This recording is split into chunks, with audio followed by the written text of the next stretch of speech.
힘을 내 힘을 빼야 됩니다.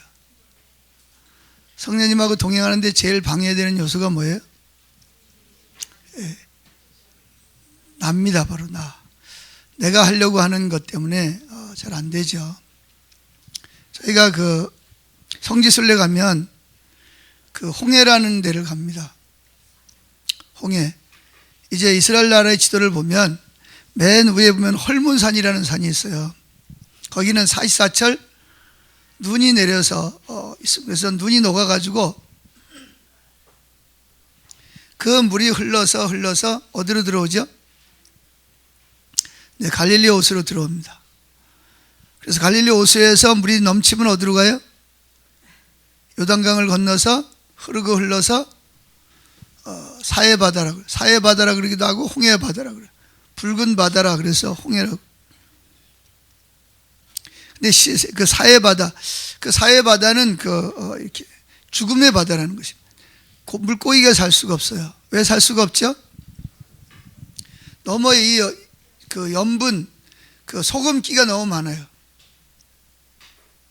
그래서 이제 거기서는 물이 들어오기만 하고 절대로 내보내지를 않습니다.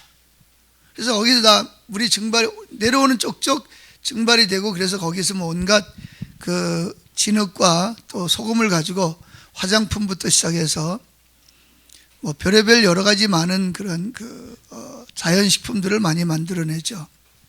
근데 이제 거기 가면 이렇게 어떤 사람들이 그러잖아, 그죠? 우산 쓰고 뭐예요? 이렇게 누워있잖아, 그죠? 그냥 가만히 있으면 뭐예요? 둥둥 떠요. 근데 어떤 사람은 안 뜨는 사람들이 있어요. 혹시 가서 안 떠보신 분, 뜨려고 했는데 뜨지 않는 분 혹시 경험한 분 있어요? 여기 한 분 계시는구나. 근데 그 사해바다에 들어가면 원래 다 뜨게 되어 있는데 안 뜨는 사람들이 있어요. 왜 안 뜨는지 아세요? 안 빠지려고, 안 깔아앉으려고 애를 쓰는 사람들은 꼭 깔아앉게 되어 있고, 어떤 사람이 뜨죠? 그냥 딱 맡겨버려요. 그냥 가만히 있으면 그냥 저절로 뜹니다. 근데 사람들이 가만히 있으면 뭐 할 것 같아요? 깔아앉을 것 같아요. 그러니까 뭐예요? 안 깔아앉으려고 막 움직여. 그러면 결국 깔아앉아요. 제가 거기서 배운 게 뭐냐면, 그렇구나. 우리가 하나님 따라가는 것도 힘을 빼야 되는구나. 그래서 뭐 해야 된다? 요한복음 10장에 보면 내 양은 내 음성을 듣는다, 그렇게 말하고 있습니다. 그래서 주님이 앞서가시면서 우리 이름을 부르면 우리는 목자의 음성을 아는 거로 따라가되, 타인의 음성이 들리면 뭐 한다? 도망간단 말이죠. 왜? 그 사람이 타인을 모르니까. 그래서 우리가 이제 정말 그 2020년도 하나님이 저와 여러분을 위해서 준비하고 예비하신 것이 상상할 수 없을 만큼 많습니다. 아멘. 그렇게 안 믿으세요? 또 작년에도 너무 힘들었어, 올해는 또 얼마나 더 힘들으려나, 또 그런 생각 가지고 시작하세요? 그럼 여러분 믿음대로 힘들고 어려운 일이 생기는 거예요. 따라해주세요. 내 믿음대로 될지어다. 그러니까 또 작년에 힘들었으니까 올해는 또 얼마나 힘들까? 그런 사람은 틀림없이 힘들고 어려운 길을 가게 돼 있어요. 그런데 반대로 하나님은 로마서 8장 32절에 뭐라 했어요? 아들까지 내어주신 하나님이 아들과 더불어 무엇을 더 주시지 않겠느냐, 그렇게 말하고 있거든요. 그러니까 하나님이 우리에게 약속한 것은 뭐예요? 평강이에요? 아니면 고난이에요? 평강이죠, 그죠? 그럼 뭘 기대해야 돼요? 좋으신 하나님이, 아들까지 아끼지 아니하시고 내어주신 하나님이 나를 위해서 가장 좋은 것을 예비하고 계신다. 아멘. 그걸 믿고 성령님과 동행하면 하나님께서 여러분들이 지금까지 살아오면서 경험하지 못했던 놀라운 그러한 은혜와 복을 경험할 줄로 믿습니다. 근데 이건 여러분 정말 중요합니다. 정말 중요해요. 어떤 사람은 맨날 죽겠다 그러는 사람 있잖아, 그죠? 그 사람 얼마 안 가면 죽어요. 가수들 중에서도 이렇게 이렇게 슬픈 노래 많이 부르는 가수들은 단명을 해요. 그렇지 않으세요? 배우 같은 사람들 있잖아요, 그죠? 맨날 그런 슬픈 노래를 불러. 또 어떤 이혼을 하는 노래를 부르는 사람은 또 이혼해. 무슨 얘기인지 아시겠어요? 그러니까 여러분들의 말이 생명이에요. 어떤 말을 하냐에 따라서 여러분들이 그 말대로 되는 거거든요. 아멘? 죽겠네 그러는 사람은 죽겠네 하는 일만 나타나. 그래서 당장 환경이 아무리 어려워도 그래서 성경은 뭐라 했어요? 항상 기뻐하라, 범사에 감사하라, 쉬지 말고 기도하라. 이는 그리스도 안에서 너희를 향하신 하나님의 뜻이니라. 하나님의 뜻이 뭐예요? 항상 기뻐하고 범사에 감사하고 쉬지 않고 하나님과 대화하는 거예요. 근데 기뻐하라는 말은 왜 기뻐하는 거예요? 환경이 좋아서 기뻐하는 게 아니라 하나님이 나의 아빠 되시고 아버지 되시고 하면 또 나를 위해 좋은 걸 예비하고 계시니까 환경이 어려워도 하나님은 나를 뭐 하시는 분이다? 사랑하시는 분이다. 어떻게까지 사랑하세요? 아들까지 아끼지 아니하시고 내어줄 만큼 나를 사랑하신다는 거예요. 근데 이걸 여러분들이 믿어야 돼요. 근데 여러분 자꾸 머리 굴리죠, 그죠? 이성 가지고. 이성이 좋긴 하지만 이성을 가지고 예수를 믿으려면 믿어져요, 안 믿어져요? 안 믿어집니다. 성경이 전부 다 구라 같아. 전부 다 거짓말 같아. 그죠? 하나님 빛이 있으라니까 빛이 있고 궁창이 있으니까 궁창이 있고 만물이 말씀으로 창조됐다. 이게 이성으로 이해가 됩니까? 이해가 안 되지. 근데 과학적으로 그게 증명이 되고 있죠, 지금은. 그래서 여러분들이 하나님을 어떤 분으로 아느냐에 따라서 여러분들이 올 한 해가 정말 복된 한 해가 될 수도 있고 또 여러분들이 지금까지 살아온 것보다 가장 힘든 한 해가 될 수도 있어요. 어떤 걸 선택하실래요? 하나님이 그러잖아요. 내가 너희 앞에 두 가지 길을 놨다. 하나는 생명과 축복, 하나는 사망과 저주를 놨다. 그러니까 너희들이 선택해라. 어느 길 선택하라는 거예요? 생명을 선택하라는 거잖아요, 그죠? 아멘? 그러니까 여러분들의 운명은 여러분들이 선택하는 거예요. 숙명론적으로 오는 게 아니에요. 분명히 성경이 그랬잖아요. 너희가 뭐 해라?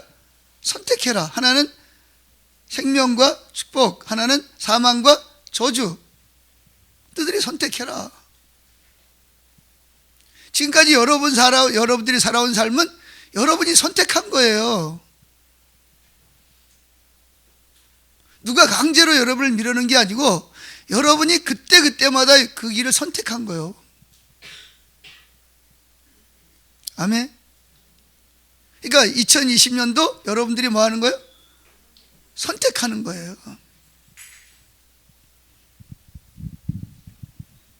무슨 길을 선택하실래요? 생명과 복의 길을 선택하시기를 축복합니다. 아멘. 자, 성경 한번 찾아보세요. 신명기 30장.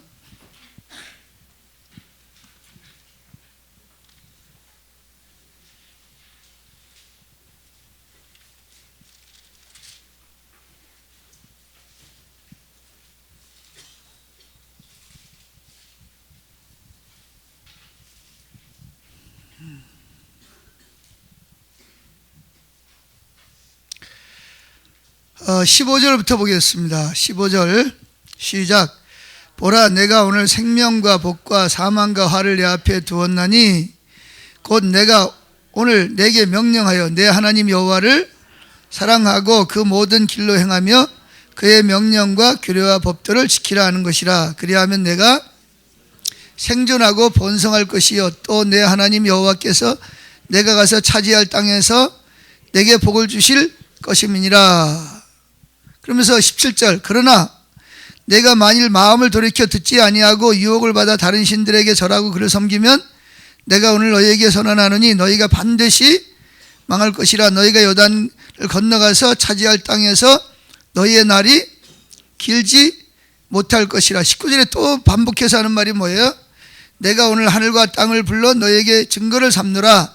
내가 생명과 사망과 복과 저주를 내 앞에 두었은즉 너와 내 자손이 살기 위하여 생명을 택하고 내 하나님 여호와를 사랑하고 그의 말씀을 청종하며 그를 의지하라. 그는 내 생명이시여 내 장수이시니 여호와께서 내 조상 아브라함과 이삭과 야곱에게 주리라고 맹세한 땅에 내가 거주하리라. 아멘. 자, 생명과 복을 선택하느냐 사망과 저주를 선택하느냐? 누가 선택한다고요? 내가 선택하는 거예요. 내가. 그걸 우리는 믿음이라고 말합니다. 그러니까 생명은 어떤 게 생명이에요? 여기 보니까 뭐가 생명이라고 그랬어요?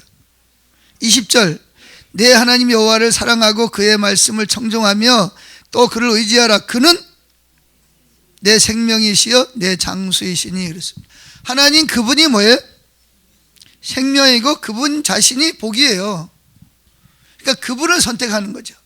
그분을 선택하려면 뭘 포기해야 되죠? 자기중심적인 자기를 포기해야 됩니다. 아멘. 그래서 저는 올 한 해를 참 기대를 합니다.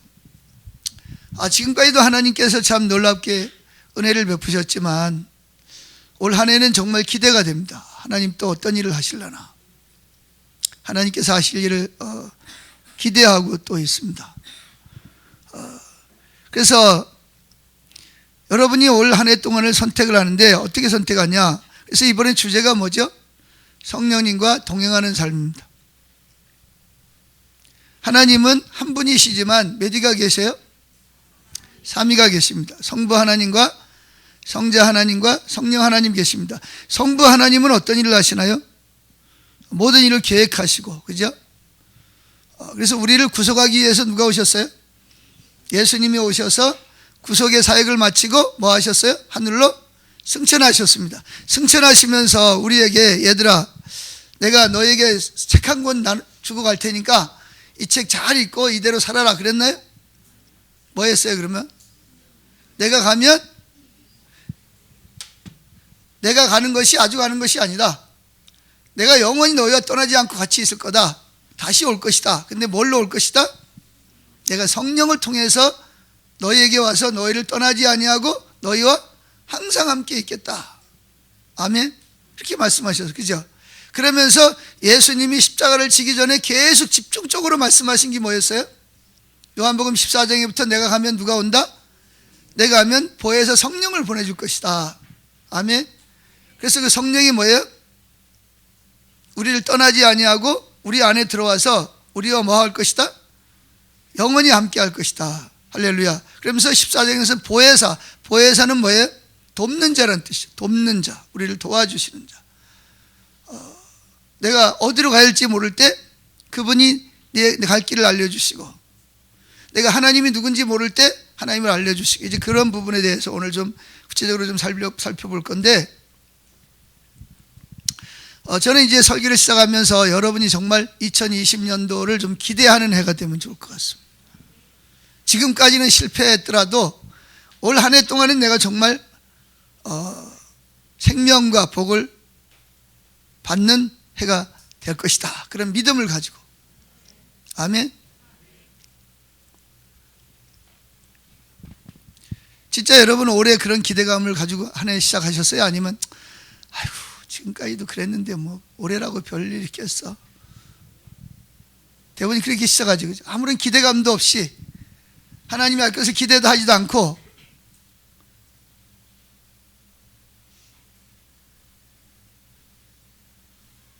환경을 보면서, 그러면 우리는 누구처럼 되냐면 출애굽한 이스라엘 백성들처럼 됩니다. 누구처럼 된다고요? 출애굽한 이스라엘 백성들처럼 되는 거예요. 그래서 이제 지금 모세가 지금 가나안 땅에 들어가기 전에 마지막으로 뭐예요? 다시 한번 뭐예요? 지금까지 설교했던 내용을 요약해서 다시 한번 리바이벌 하는 거죠. 신명기, 하나님의 명령을 다시 한번 모세가 가나안 땅에 들어가야 될, 자기는 못 들어가니까 이제 여호수아를 통해서 들어간 이스라엘 백성이 들어갈 거잖아, 그죠? 자기 이제 얼마 있으면 죽어야 돼요. 이 서기가 끝나면 죽어야 돼. 그러니까 이제 가나안 땅에 들어갈 백성들에게 그 20세 이하 그리고 광야에서 난 그 세대들에게 지금 뭐예요? 너희들이 가나안 땅에 들어갈 건데 들어가면 이렇게 기대감을 가지고 믿음으로 살아라, 이렇게 지금 마지막으로 다시 한번 뭐예요? 부탁하는 거예요. 그렇죠? 그러니까 저는 여러분들이 정말 그 2020년도를 한 해를 시작을 하면서 좀 기대감을 가지고 좀 시작하면 좋을 것 같아요. 기대감도 없이 그냥 뭐 지금까지 살아왔는데 뭐 또 그냥 죽지 못해 그냥 한 해 또 사는 거지. 그러면 여러분은 올 한 해 동안 또 죽지 못해 또 삽니다. 그 하나님이 원하시는 거예요, 원치 않는 거예요? 원치 않는 거예요. 아이고, 저 인간을 바라보니까 뭐 저 인간이 변하지도 않고 그냥. 그럼 그 인간 안 변해. 왜? 하나님께서 올해 저 사람을 어떻게 할 것을 변화시킬 것이고 나도 변화시킬 거니까 기대감을 가지고, 그게 믿음이에요. 믿음이 있는 사람은 뭐예요? 기대감을 가지고 있거든요. 하나님이 하실 일에 대해서. 그리고 기대감이 있으니까 하나님이 뭘 말씀하실까? 나를 어디로 인도하실까? 지금 나에게 하나님이 뭘 말씀하시지? 들으려고 그러는 거예요. 왜? 기대감이 있으니까. 근데 기대감이 없는 사람은 아이고 뭐 듣기는 뭘 들어.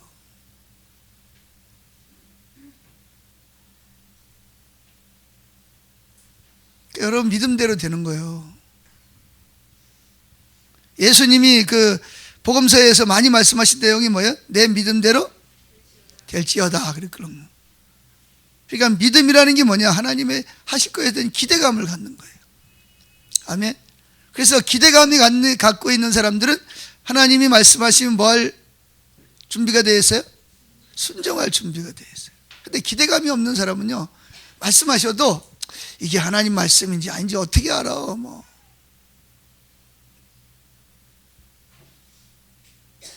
그리고 뭐 이유가 많아. 뭐 저 사람은 능력이 많고 하나님은 저 사람을 사랑하는 것 같고 나는 안 사랑하는 것 같고, 저 사람은 나보다 뭐가 낫고 난 저 사람보다 뭐가 못하고 뭐 이런 소리나 쌓고, 속으로 그런 생각이나 쌓고, 저 사람은 복받을만 하니까 복받는 건데 나 같은 사람이 뭐 그거 되겠어? 뭐 이런 생각이나 쌓고, 누굴 답답하게 만드는 거예요? 하나님을 답답하게 만드는 거예요. 하나님을.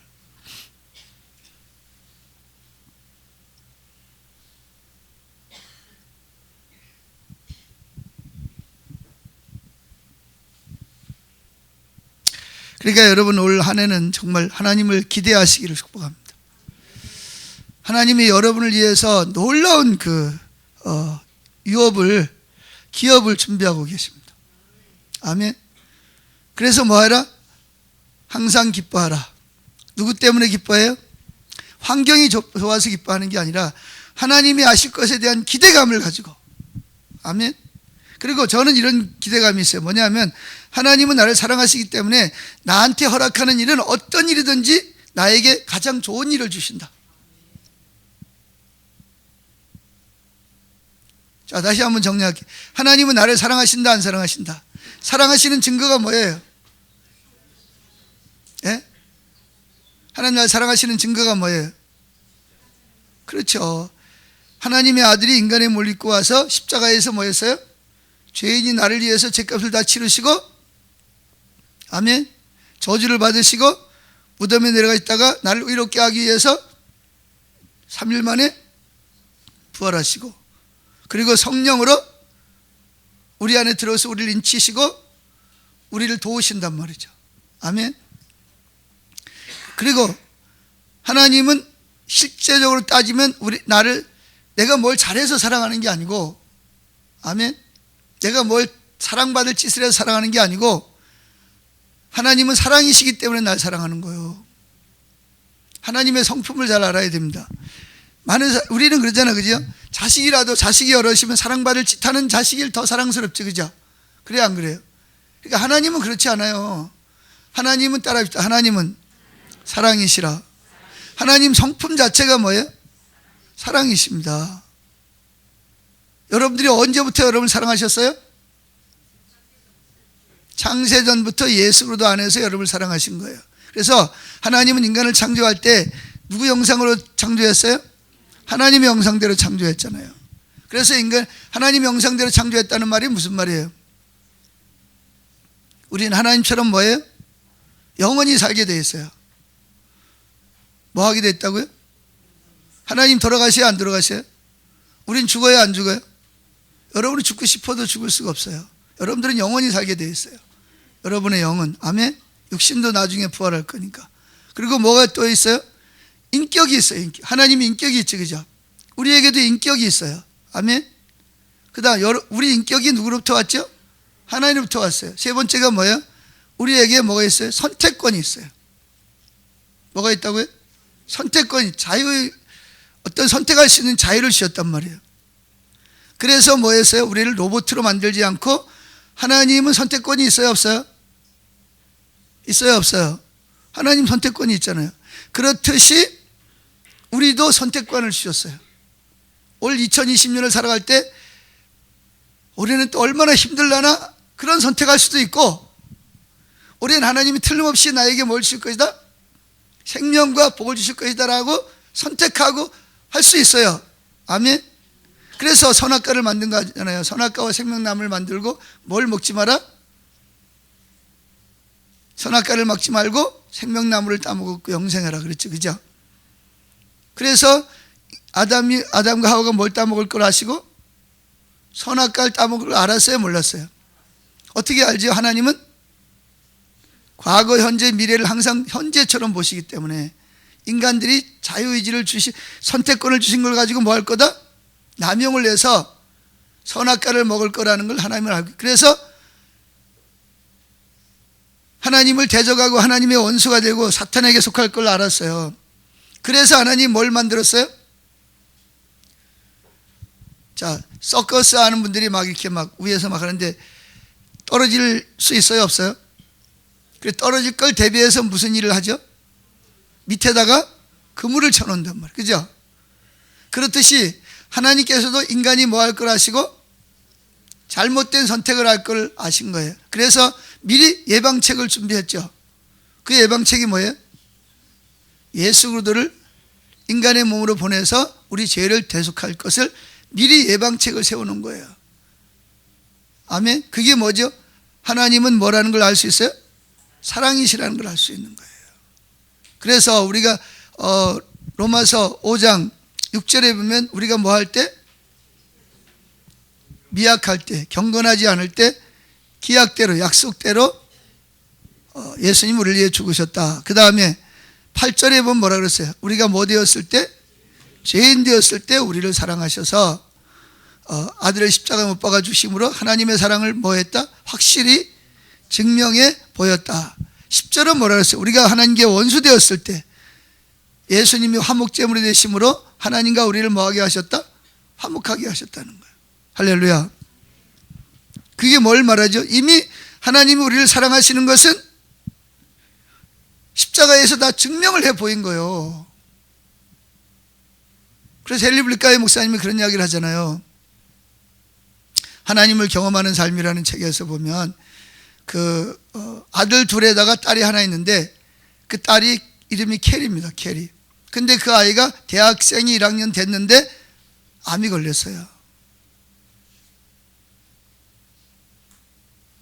그래서 항암 치료를 하고 머리가 빠지고 말이죠. 수건을 쓰고 다녀야 되고 누워있는 모습을 보면서 그 아버지 입장에서 얼마나 마음이 아팠겠어요. 자, 우리가 만약에 그런 일을 만나면 하나님이 날 사랑하신다고 느껴져요? 안 사랑하신다고 느껴져요? 아니, 내가 하나님을 위해서 이렇게 목사가 되고 우리 아들들도 이렇게 목사가 되고 다 하나님을 열심히 하는데 하나님이 살아계신다면 왜 하필이면 내 딸이 암에 걸려야 되느냐 거죠. 이해가 안 되죠. 그래서 헨리 블리카이 목사님 뭐라 그랬죠? 병상에 가서 딸을 볼 때마다 뭘 봐요? 그 딸 뒤에 있는 십자가에 달리신 예수님을 바라보시는 거예요. 그러면서 뭐라 그래요? 하나님, 내가 환경 때문에 하나님의 사랑을 의심하지 않도록 나를 도와주세요. 그렇게 하는 거예요. 이미 하나님이 나를 향한 사랑, 내 딸을 향한 사랑은 십자가에서 뭐 했다? 확실히 증명이 됐습니다. 내가 이 환경 때문에 하나님의 사랑을 의심하지 않도록 나를 뭐 해달라? 도와달라고. 그러면서 뭘 바라봤어요? 그 딸 뒤에 있는 예수님의 십자가에 달리신 그분의 사랑을 바라볼 때, 나중에 이제 그 암이 치료가 되죠. 그러니까 왜 딸이 암에 걸렸는지 몰라요. 그런데 이제 나중에 그 뒤에 나오는 내용을 읽어보면 그 일로 인해서 많은 그 캐리의 친구들이 예수를 믿게 되고 하나님을 떠났던 사람들이 하나님께 돌아오게 되고 결국은 선하게 되시는 거예요. 유익하게 하는 거죠. 아멘. 그러니까 중요한 것은 여러분들이 1년 동안 살아가는 동안 하나님은 나를 뭐 하신다? 사랑해요. 하나님은 선하시다. 아멘. 하나님은 선하시다. 하나님은 나를 사랑하신다. 하나님의 사랑은 절대로 뭐 한다? 변하지 않는다. 왜? 내가 언제부터 나를 사랑하셨다고요? 내가 연약할 때, 내가 또 죄인 되었을 때, 내가 원수 되었을 때부터 그분이 나를 뭐 하셨다? 사랑하셨다는 거예요. 할렐루야.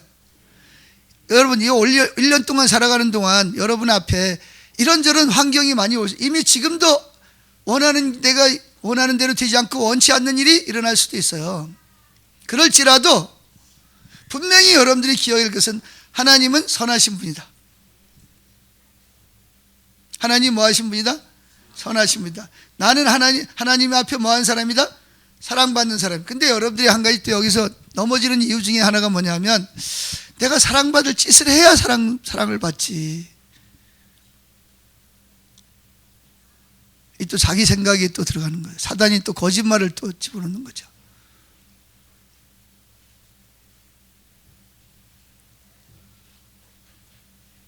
자기 생각을 내려놔야 되는데 항상 자기 생각이 문제란 말이에요.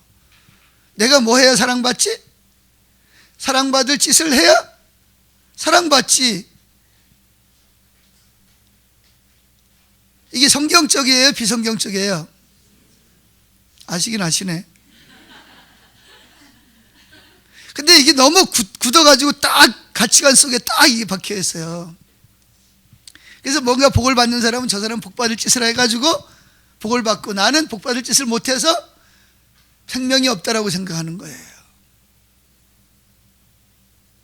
하나님 저 사람을 더 사랑한다고 생각하는데 그렇지 않습니다, 여러분. 생각을 좀 바꾸세요. 하나님은 여러분을 언제부터 사랑하셨다고요? 여러분이 아담과 하와가 타락할 걸 아시고 그리스도 안에서 우리를 뭐 하셨다? 여전히 사랑하신 거예요. 여러분들이 사랑받을 짓을 해서 사랑받으려고 그러면 여러분 사랑받을 사람 하나도 없어요. 저를 비롯해서. 자, 꼭 기억합시다. 이 한 해를 시작하면서 정말 제가 여러분에게 하나님을 대신해서 하나님 말씀을 통해서 여러분에게 분명히 말씀드리는 것은 여러분들은 지금 뭐 하고 있다? 사랑받고 있어요. 그리고 하나님 뭐 하시는 분이다? 항상 선하신 분이시다. 아멘. 그러니까 하나님의 사랑을 의심하면 안 돼요. 그러니까 여러분들이 올 1년 동안 정말 생명의 길을 선택하고 복의 길을 선택하려면 하나님이 누구인지를 정확하게 알아야 됩니다. 그렇지 않으면 자꾸 환경을 보게 돼. 환경을 보면 뭐예요? 환경이 좋으면 할렐루야 그랬다가 환경이 나쁘면 놀렐루야 그러거든요. 그러니까 예를 들어서 내가 원치 않는 환경을 주더라도 이 환경이 하나님 앞에 내가 뭐다? 최선이라는 거죠.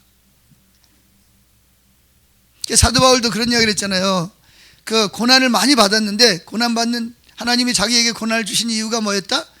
자기가 뭐하지 않도록 자기와 스스로 높아져서 하나님 노릇하지 않게 하기 위해서 하나님 자기에게 여러 가지 많은 뭘 주셨다? 고난을 주셨다. 그러니까 바울은 고난 중에도 감사하는 거예요. 왜? 그 고난이 없으면 막 능력이 나타나고 막 기적이 나타나고 많은 사람들이 와서 막 안진뱅이가 일어나고 막 그러니까 사람들이 막 사도 바울을 뭐라 그랬어요? 막 신처럼 막 떠받들잖아, 그죠? 어떤 경우에는 뭐 막 소를 가져와 가지고 막 화관을 가져와서 막 제사 지내려고 그런 적도 있잖아, 그죠? 그럴 때 뭐예요? 아니, 나 아닌데 그러면서 뭐 할 수 있어요? 자기가 신노릇 할 수 있잖아요, 그죠? 근데 하나님은 그러지 못하게 하기 위해서 뭐 하셨다? 바울에게 여러 가지 고난을 주셨다는 거예요. 그래서 고난이 내게 뭐다? 유익이라. 알기는 다 잘하시네. 근데 왜 우리는 고난이 오면 하나님이 나를 안 사랑한다고 생각하죠? 또 한 가지 고난이 오는 이유는 뭐냐면 내가 잘못된 길을 선택하기 때문에 고난이 올 수도 있죠. 그래서 고난이 오는 건 뭐예요? 빨리 나아가 뭐 하라는 거예요? 돌이키라는 거지. 할렐루야. 돌이켜서 생명의 길로 돌이키라는 거예요. 아멘. 그래서 저와 여러분이 올 한 해 동안 시작하면서 정말 제가 하나님이 부탁하는 게 뭐냐면 하나님은 사랑이시다. 그리고 하나님은 나에게 뭐 하는 분이다? 선하신 분이라는 거예요. 나에게 가장 뭘 주신다? 그래서 그러잖아요. 자식이 떡을 달라는데 돌을 주며 생선을 달라는데 뱀을 줄 아비가 어디에 있겠냐. 하물며 구하는 자에게 더 좋은 성령을 주시지 않겠냐. 할렐루야. 뭘 주시지 않겠냐? 성령을 주시지 않겠냐. 그래서 올 한 해 동안 생명의 길은 성령님과 동행하는 길이다. 아멘. 성경도 누가 기록했어요? 성령이 기록을 했습니다. 자, 그래서 우리는 이제 지금 시대를 무슨 시대라 그러죠? 첫째, 성령의 시대라고 말합니다. 할렐루야. 자, 이거는 이제 성령의 시대는 무슨 시대냐면 새 언약의 시대입니다. 따라합시다. 새 언약의 시대는 성령의 시대다. 아멘. 자, 한번 성경 찾아보지요. 에레미야 31장 31절.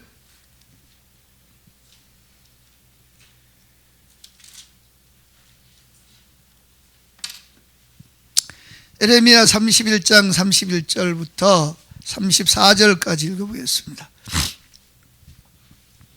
읽어보겠습니다. 31절 여호와의 말씀이니라. 누구의 말씀이니라? 여호와의 말씀이니라. 보라, 날이 이르리니 내가, 같이 읽어요. 이스라엘 집과 유다 집에 무슨 언약? 새 언약을 맺으리니. 새 언약이라는 말은, 새 언약을 맺는다는 말은 무슨 언약이 있다는 거예요? 옛 언약이 있다는 거죠. 아멘. 새 언약을 맺으리라. 32절 이 언약, 즉 새 언약은 내가 그들의 조상들의 손을 잡고 애굽 땅에서 인도하여 내던 날에 맺은 것과 같지 아니할 것은 내가 그들의 남편이 되었어도 그들이 내 언약을 깨트렸음이라. 여호와의 말씀이니라. 자, 시내산에서 이스라엘 백성들과 하나님이 언약을 맺었어요. 그렇죠? 나는 너희 남편이 되고 너희는 내 아내가 된다. 그런 언약을 맺었는데 누가 언약을 깨버렸어요?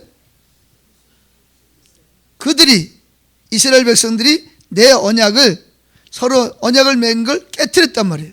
여호와의 말씀이라. 33절 그러나 그날 후에 내가 이스라엘 집과 맺을 언약은 이러하니 곧 내가 나의 법을 그들의 속에 두며 그들의 마음에 기록하여 나는 그들의 하나님이 되고 그들은 내 백성이 될 것이라. 여호와의 말씀이니라. 34절 그들이 다시는 각기 이웃과 형제를 가르쳐 이르기를 너는 여호와를 알라 하지 아니하리니 이는 작은 자로부터 큰 자까지 다 나를 알기 때문이라. 내가 그들의 악행을 사하고 다시는 그들의 죄를 기억하지 아니하리라. 여호와의 말씀이니라. 계속 뭐라 그래요? 여호와의 말씀이니라. 여호와의 말씀. 확실하다는 거예요, 이거는.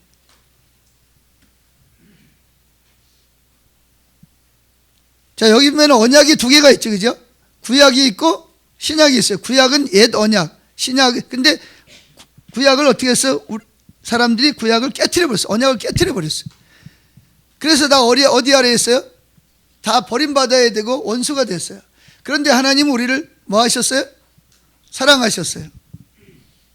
그래서 첫 번째 언약을 가지고는 우리를 다 저주 아래에 있으니까 첫 번째 언약은 이미 깨졌으니까 끝났어요. 그래서 무슨 언약을 맺었어요? 하나님이?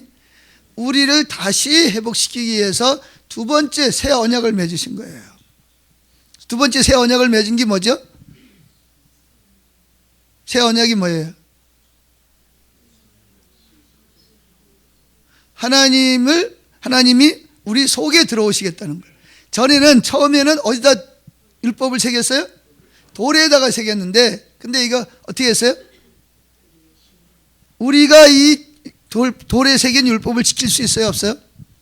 지킬 수가 없어요. 그죠? 그래요, 안 그래요? 그래서 그게 깨진 거잖아요. 그래서 무슨 또 언약을 맺는다?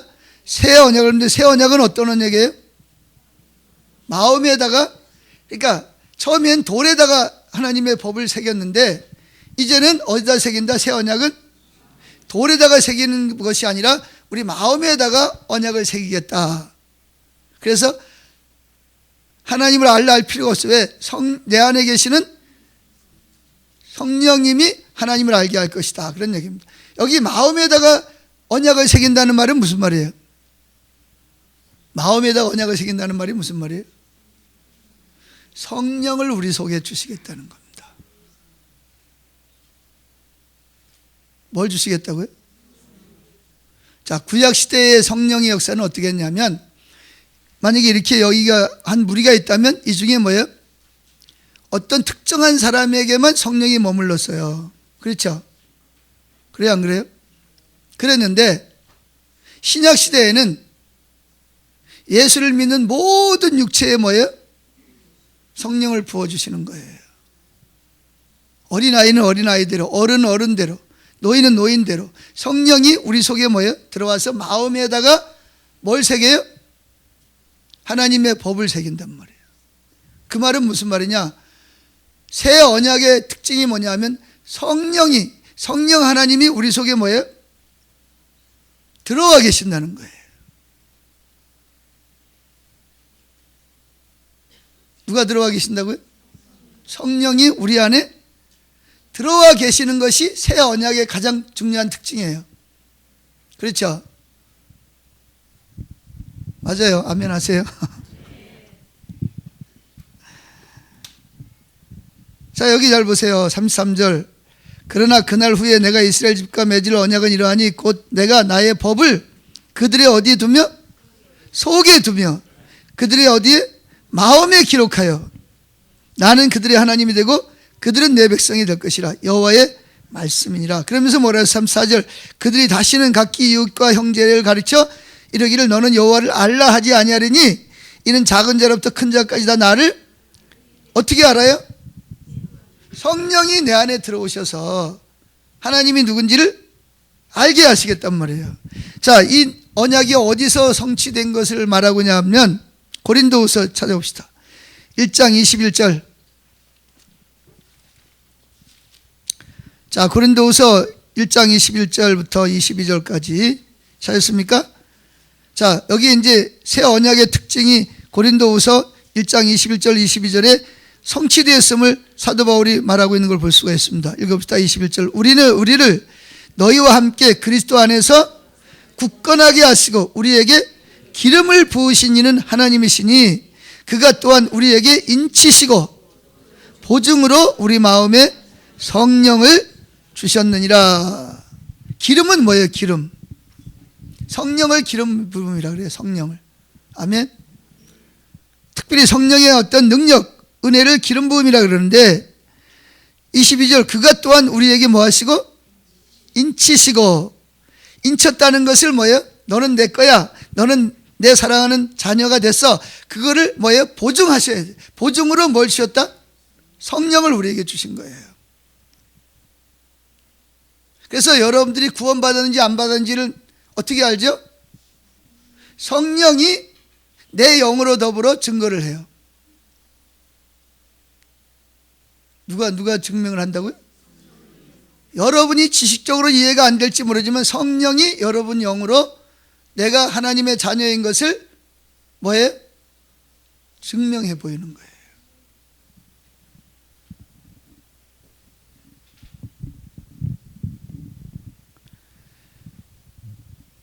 자, 그래서 여기에 에레미야 31장 31절 이하의 그 새 언약의 약속이 성취된 것을 사도 바울이 고린도후서 1장 21절과 22절에서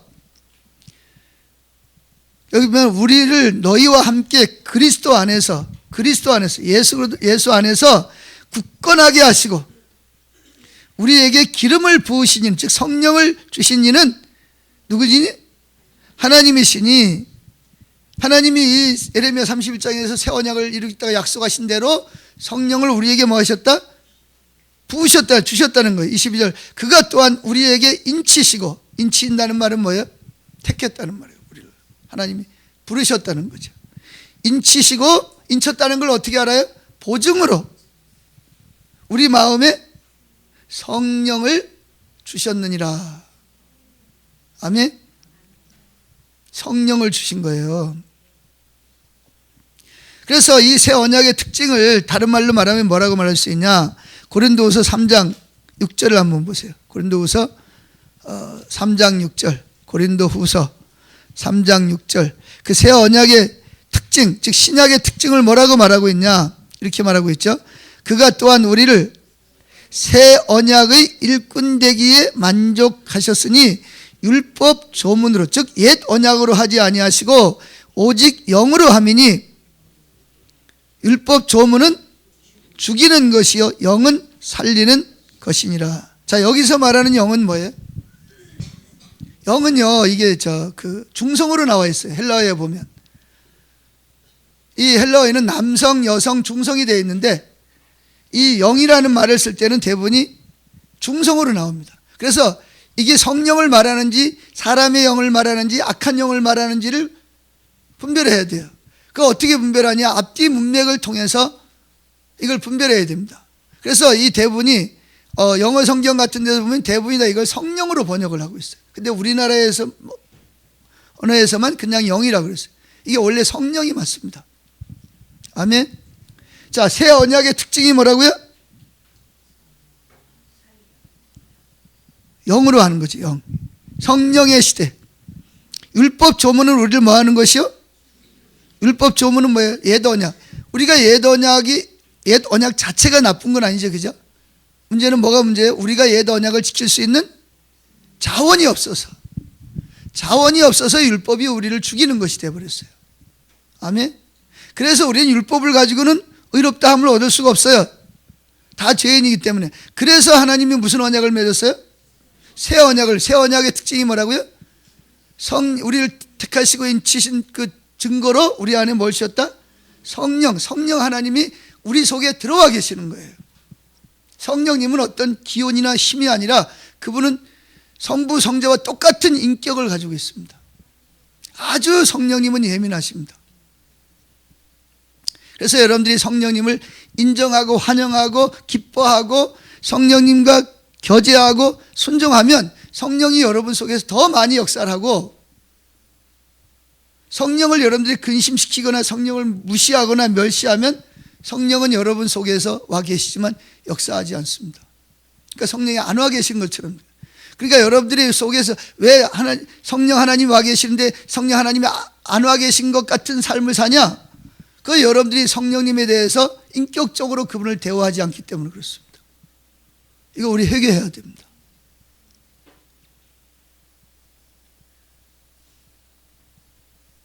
가장 가까이 계시는 분이 누구예요? 성령 하나님이십니다.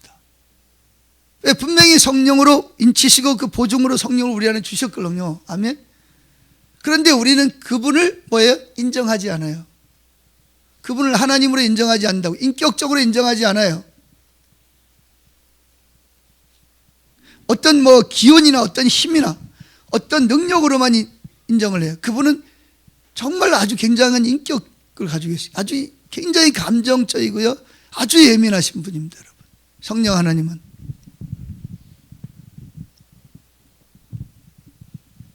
그래서 신약 시대의 특징, 새 언약의 특징은 하나님의 법을 우리 마음에 두는 것이라는데 그 말은 무슨 말이냐면 성령을 우리 안에 보내셔서 성령 하나님이 우리 안에 계셔서 우리를 도우신다는 거예요. 보혜사라는 말은 뭐예요? 돕는다 또는 변호사 그런 뜻이거든요. 성령님이 우리 안에 계셔서 우리가 예수를 믿고 우리가 생명의 길을 갈 수 있도록 우리를 도우시는 거예요, 그분이.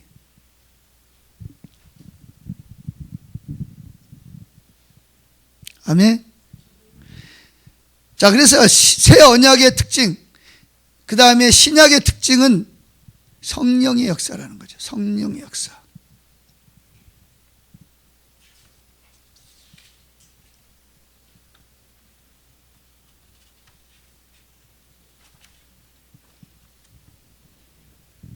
그래서 우리는 이 그 성령을 소홀히 하는 사람들이 너무나 많아요. 그것은 굉장히 잘못된 삶을 사는 거죠. 마치 구약의 삶을 사는 거예요. 삶은 신약 시대에 살면서 신앙생활은 뭘로 하냐면 구약 시대의 신앙생활을 하는 거예요. 옛 언약 시대의 신앙생활을 하니까 신앙생활이 너무너무 힘든 거예요. 죽을 지경이에요, 신앙생활 하는 게. 그러니까 실패한 신앙생활을, 구약의 사람들이 다 실패했잖아, 그죠? 그래서 무슨 언약을 주신 거예요? 그래서 새 언약을 주셨는데 실패한 삶을 계속 사는 거예요, 신앙생활을. 그러니까 뭐 할 수밖에 없어? 또 실패할 수밖에 없어요. 아니, 앞에서 다 실패했다고 이제 2, 3 살지 말고 새 삶을 살아라 그랬는데 우린 여전히 뭐 어디 살아요? 그 실패한 길을 똑같이 따라가는 거예요. 그러니까 또 뭐해? 또 여전히 실패하는 거야. 그러니까 여러분들이 올해도 옛 언약을 가지고 살면 여러분 올해도 여러분들이 실패합니다. 그러니까 주님 우리에게 뭘 말씀하시는 거예요? 무슨 삶을 살아라? 새 언약의 삶을. 새 언약의 삶은 무슨 특징이 뭐라고요? 성령에 의한 삶을 살라는 거예요. 무슨 삶을 살라고요? 새 언약의 특징은, 신약의 특징은 성령에 의한 삶이에요. 할렐루야. 성령에 의한 삶이라고요.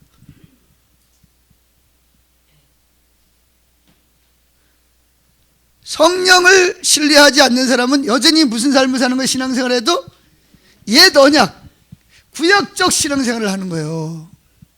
구약적 신앙생활은 성공했어요? 실패했어요? 실패했어요.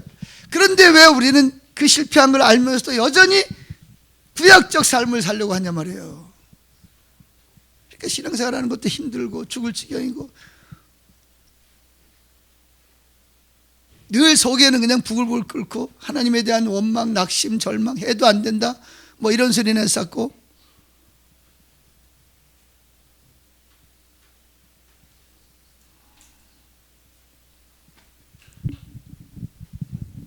그래서 안 된다는 사람은 계속 안 되는 거예요. 왜? 자기가 안 되는 길을 선택했잖아. 잘 되는 사람은 잘 돼. 왜? 자기가 그 길을 선택했으니까.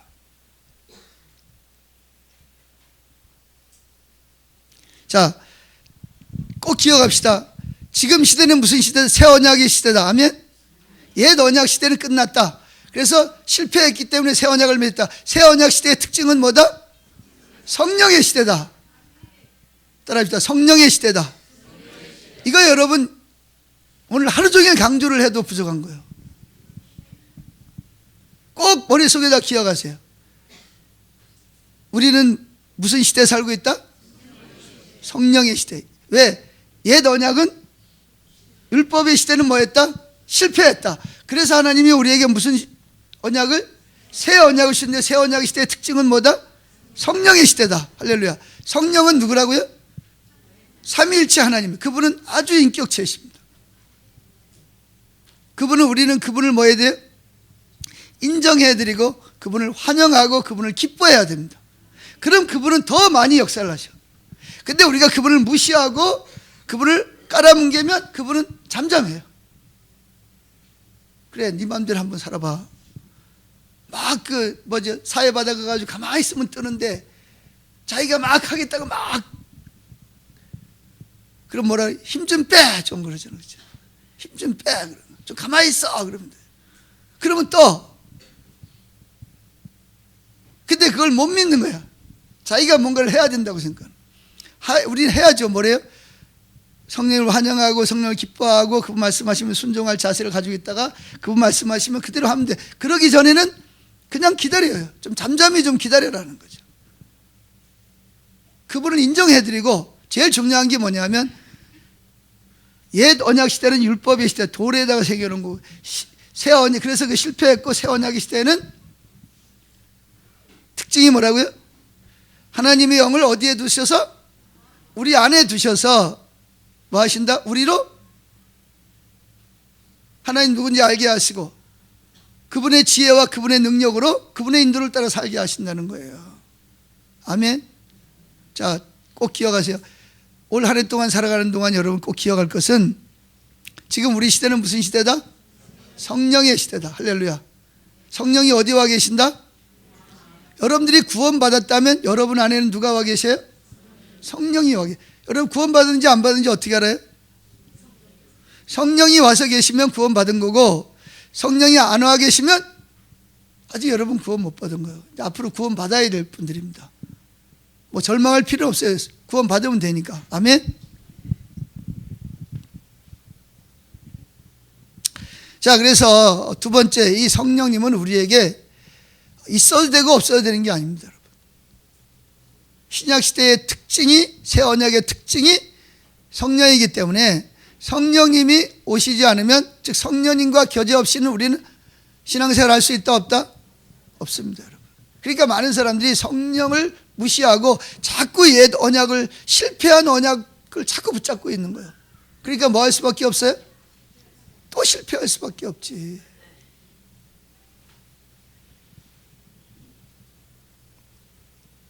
그래서 신앙생활, 우리 신앙생활 중에서 성령의 역사가 없이는 아무것도 할 수 없어요.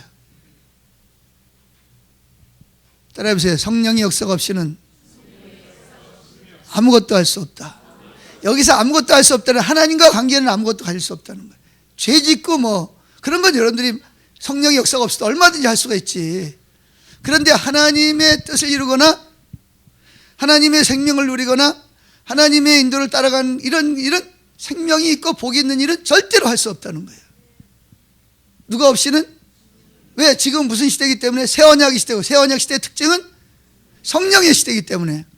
아멘. 제가 오늘 성령의 시대라는 말을 몇 번이나 하는가 한번 쉬어보세요. 왜 그러죠? 이게 제일 중요하다는 거예요. 교회도 마찬가지고 개인도 마찬가지고. 아멘. 그래서 교회가 뭐냐? 성령 받은 사람들이 모인 곳이 교회예요. 아멘. 그래서 성령님은 오셔도 되고 안 오셔도 되는 게 아니라 성령이 안 오시면 우리는 뭐다?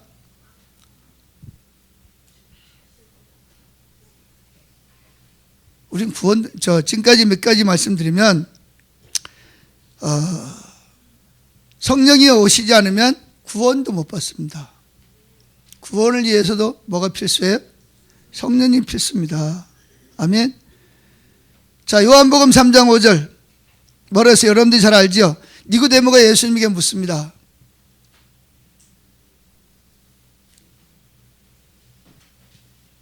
뭐라고 묻죠? 당신이 하나님께로부터 오신 분이십니다. 그랬더니 예수님이 뭐라 그러죠? 느닷없이 무슨 이야기를 해요? 물과 성령으로 거듭나지 않으면 결단코 뭐라고요? 결단코, 즉 옛 언약을 가지고는 결단코 하나님 나라에 들어갈 수 없느니라. 여기 잘 들으세요. 결단코라는 말은 뭐예요? 0.001%도 예외가 없다는 거예요. 모두가 다 무엇으로? 물과 성령으로 거듭나요. 즉 두 번째 태어나야 된다는 거잖아요. 첫 번째는 뭘로 태어났어요? 육신의 부모로서 영이 죽은 채로 태어났고, 그 다음에 이제 새로운 피조물로 태어나야 돼. 아멘. 새로운 신분으로 여러분들이 바뀌어야 됩니다. 예수 믿는 사람들은 새로운 신분을 가진 거예요. 내가 몸은 똑같이 몸을 가졌지만 신분이 바뀌었단 말이에요. 아멘. 자, 대통령이 만약에 선거를 해서 내가 대통령이 되면 대통령이 되기 전하고 똑같아요? 달라요? 신분이 바뀌었어요. 사람은 그 사람이죠, 그죠? 근데 뭐가 달라졌어요? 신분이 당장 뭐예요? 경호대가 딱 달라붙고요. 엄청난 권세와 권력이 그에게 집중됩니다. 사람은 똑같아요. 근데 뭐가 달라진 거예요? 신분이 바뀌어져. 우리도 마찬가지죠. 예수 믿고 성령을 거듭나는 순간 우리는 뭐가 됐어요? 예수님의 하나님을 뭐라고 불러요? 하나님과 원수된 우리를 아빠, 아버지라고 부르는 거예요. 할렐루야. 그리고 그분의 생명이, 성령이 우리 안에 들어와서 나와 함께 하시는 거예요. 그러니까 성령이 오시지 않으면 뭐도 못 받는다? 구원이 없어요. 자, 고린도전서 12장 3절 한번 봅시다. 고린도전서 12장 3절 찾았습니까? 읽어봅시다. 그러므로 내가 너희에게 알리노니 하나님의 영으로 말하는 자는 누구든지 예수를 저주할 자라 하지 아니하고 또 성령으로 아니하고는 누구든지 예수를 주시라, 즉 하나님이라 할 수 없느니라. 즉 뭐가 불가능하다는 거예요? 성령으로 역사하지 않으면 예수님이 나를 위해서 죽으시고 부활하신 하나님이라는 사실을 알 수 없다는, 믿을 수 없다는 거예요. 그러니까 구원을 받을 수가 없다는 말입니다. 뭐가 없이는? 성령의 역사가 없이는. 할렐루야. 그런가 하면 우리 이제 또 하나님을 알아야 되잖아. 그죠? 하나님을 알아야 뭐 믿든지 말든지 할 거 아니에요. 그죠? 그래서 하나님을 아는 것도 뭐예요? 성령님이 우리 안에 들어오셔서 하나님이 어떤 분인지를 계시해 주셔야 된다는 것입니다. 자, 요한일서 1장 3절.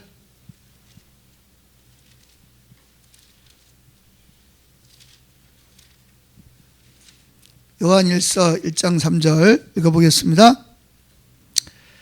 우리가 보고 들은 바를 너에게도 전함은 너희로 우리와 사귐이 있게 하려 함이니 우리의 사귐은 아버지와 그 아들 예수 그리스도와 더불어 누림이라. 자, 여기 보면 사귐이라는 것은 뭐죠? 우리가 하나님을 알 때 어떻게 알아야 돼요? 사귐을 통해서 하는 거죠. 만나서 대화를 하고 교제를 통해서 누굴 알아가요? 하나님을 알아가는 거예요. 그냥 하나님에 관한 이론적인 지식을 가지고 있는 것은 그건 하나님에 관해서 아는 것이고, 하나님을 알려면 어떻게 돼요? 그분을 인격적으로 만나고 성령을 통해서 만나고 성령을 통해서 하나님이 어떤 분인지를 우리에게 뭐에 계시해 주셔야 되는 것입니다. 그래서 요한복음 17장 3절에 보면 영생이 뭐가 영생이라고 그랬어요? 하나님을 아는 것이 영생이다. 하나님을 알아야 돼. 아멘. 하나님을 알아야 되는데 어떻게 하나님을 알죠? 하나님을 알기 위해서는 하나님의 계시가 있어야 됩니다. 그래서 에베소 1장 17절에 뭐라 그랬어요? 지혜와 계시의 영을 너에게 주사 하나님을 알게 하시고. 그러니까 누가 아니면 하나님을 모른다는 거예요. 성령이 오시지 않으면, 성령이 오셔서 하나님을 계시하지 않으시면 우리는 하나님도 누군지 모르고 아버지도, 예수님도 누군지 모른다는. 그럼 모르면 믿을 수가 없죠. 아멘. 특별히 여러분들이 이제 지금이 성령의 시대고 여러분들은 뭐 하고 있다? 하나님께 사랑받는 사람이라는 사실을 꼭 기억하라 그랬죠. 그죠? 올 한 해 동안 살아가는 동안 어떤 일을 만나도 나는 뭐 하고 있다? 하나님께 사랑받고 있다는 사실을 꼭 기억하세요. 아무리 힘들고 어려운 환경을 만나도, 아멘, 하나님 나를 뭐 하신다? 난 사랑받고 있다. 왜 내가 사랑받고 있느냐? 내가 뭐 할 때부터 하나님 날 사랑하셨다? 경건하지 않을 때, 죄인 되었을 때, 원수 되었을 때부터 날 사랑하셨는데, 내가 이제 성령 아들의 영을 받아서 뭐가 됐어요? 하나님의 자녀가 됐잖아요. 자, 로마서 8장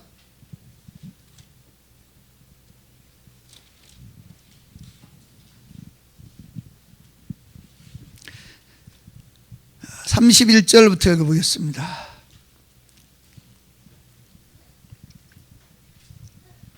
읽었습니까? 찾았습니까? 지금 그런즉 이 일에 대하여 우리가 무슨 말 하리요?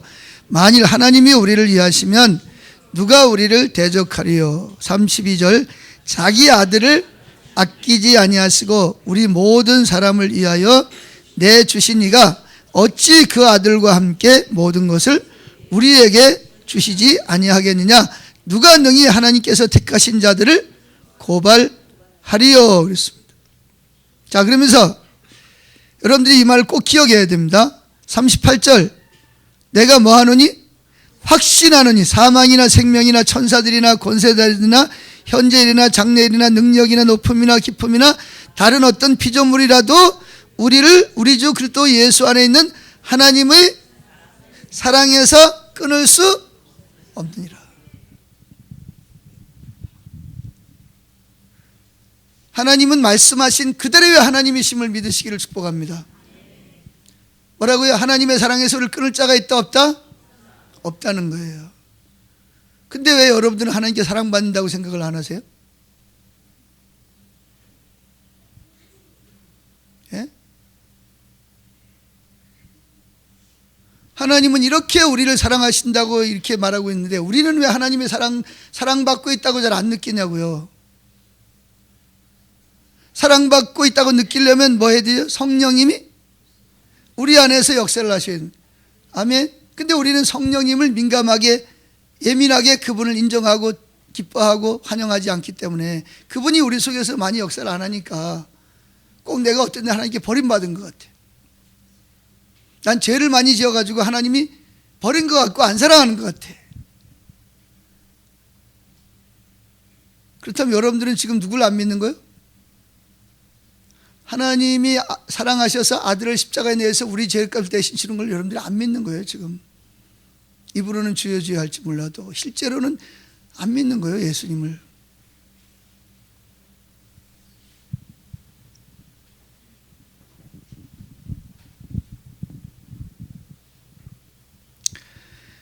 자, 그래서 우리는 이 지혜와 계시형을 주셔야 누구를 알 수 있다? 하나님이 어떤 분인지를 실제적으로 알 수가 있다는 것입니다. 그런가 하면 성령의 역사가 없이는 아무것도 안 되는데 그 중에 하나가 뭐 예배, 우리가 자주 드리는 예배도 성령이 오시지 않으면 예배될 수가 없어요. 그래서 여기 빌립보서 3장 3절에 보면 참된 예배의 특징을 세 가지로 설명하고 있는데, 자, 빌립보 3장 3절 보겠습니다. 에베소서 빌립보서 3장 3절 읽어보겠습니다. 하나님의 성령으로 봉사하며 그리스도 예수로 자랑하고 육체를 신뢰하지 아니하는 우리가 곧 할례파라. 자, 이 구절은 사도 바울이 복음을 전하던 그 빌립보 교회 당시에 거짓 사도들이 들어와 가지고 뭐라 그러냐면 예수님을 믿는 믿음만 가지고는 부족하다.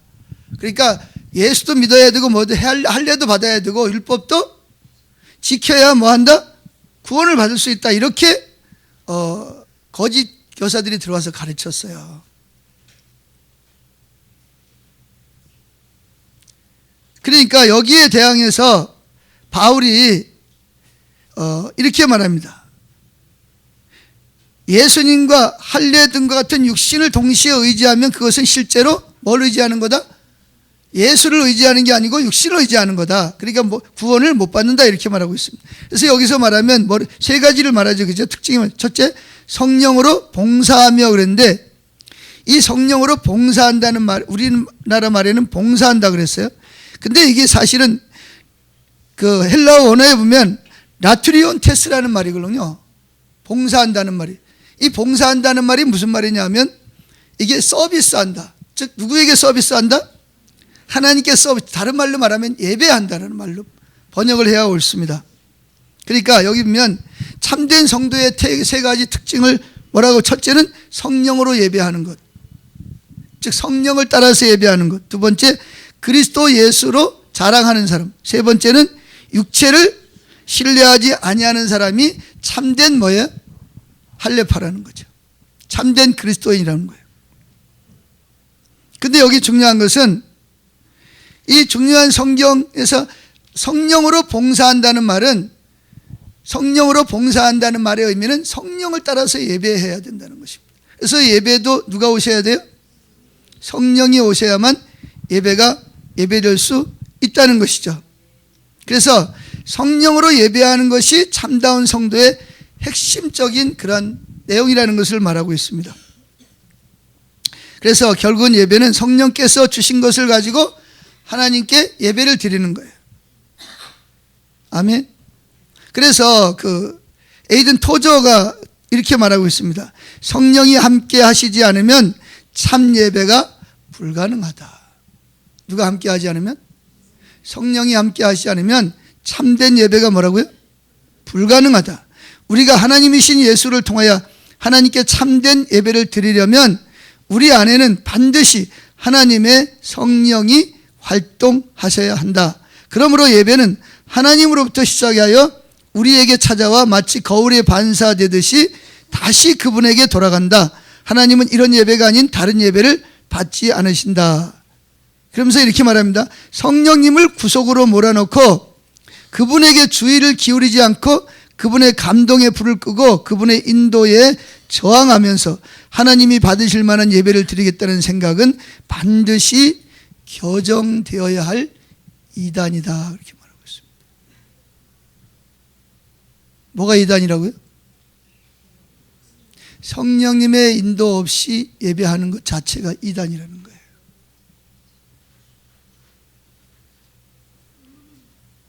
그러면서 하나님이 받으실 만한 예배를 드리는 방법은 아는 분은 오직 성령님 뿐이시다. 성령님은 누구의 영이죠? 하나님의 영입니다. 하나님을 가장 잘 아시는 분이 누구겠어요? 성령님이죠. 그러면 우리가 참된 예배를 드리려면 누가 오셔야 돼요? 성령이 오셔야 됩니다. 아멘.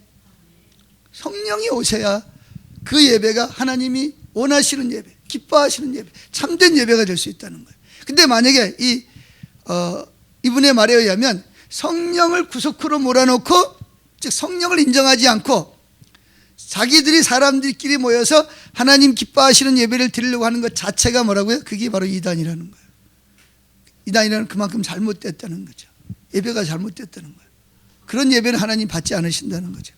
그래서 예배를 드릴 때 요한복음 4장 23절에 뭐랬어요? 예배하는 자는 영과 진리로. 영은 뭐예요?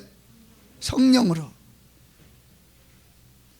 하나님 기뻐 받으시는 예배는 영과 진리, 즉 말씀을 따라서, 영과 성령과 말씀의 인도를 따라서 뭐한다? 드려져야 된다는 거예요. 그리고 하나님은 그런 예배를 드리는 자를 뭐하고 계신다? 찾고 계신다는 것입니다. 그러니까 여러분 기억하세요. 예배 가운데 성령이 그분을 인정하고 그분의 인도를 따라서 드리는 예배가 무슨 예배다? 참된 예배라는 거예요. 근데 여러분들은 예배 드릴 때 정말 성령님이 오시지 않으면 참된 예배가 될 수 없다라고 생각하고 성령을 사모하고 환영하고 그분에게 귀를 기울이고 그분의 말씀을 따라 순종하시려고 그럽니까? 대부분은 잘 안 그러죠.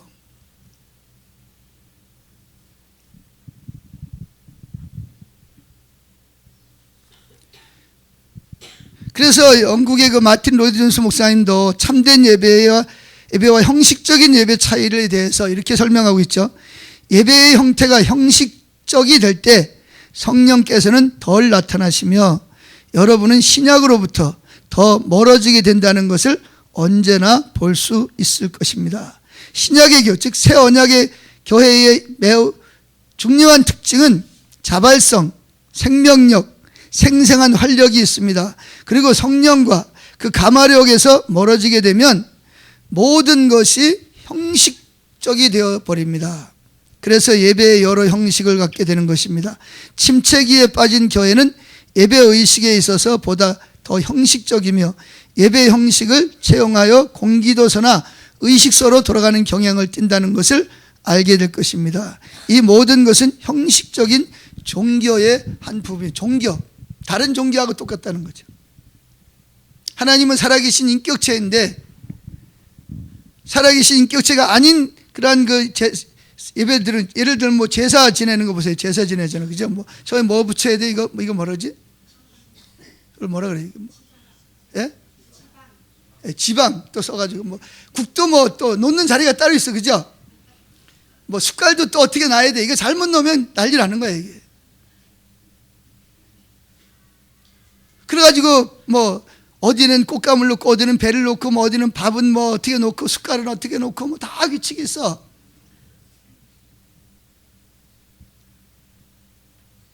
그걸 잘하면 뭐한다? 조상들이 와서 먹고 우리들에게 복을 주실 거라고 생각해. 그것과 교회 안에서 성령님은 저 구석으로 몰아내놓고 열심히 자기들 나름대로 의식을 만들어가지고 열심히 의식을 잘하면 그거를 하나님 기뻐하시는 예배라고 생각하고 드린다면 그게 하나님이 받은 영과 진리로 드리는 예배겠냐고요. 그게 하나님이 찾으시는 예배겠냐고요.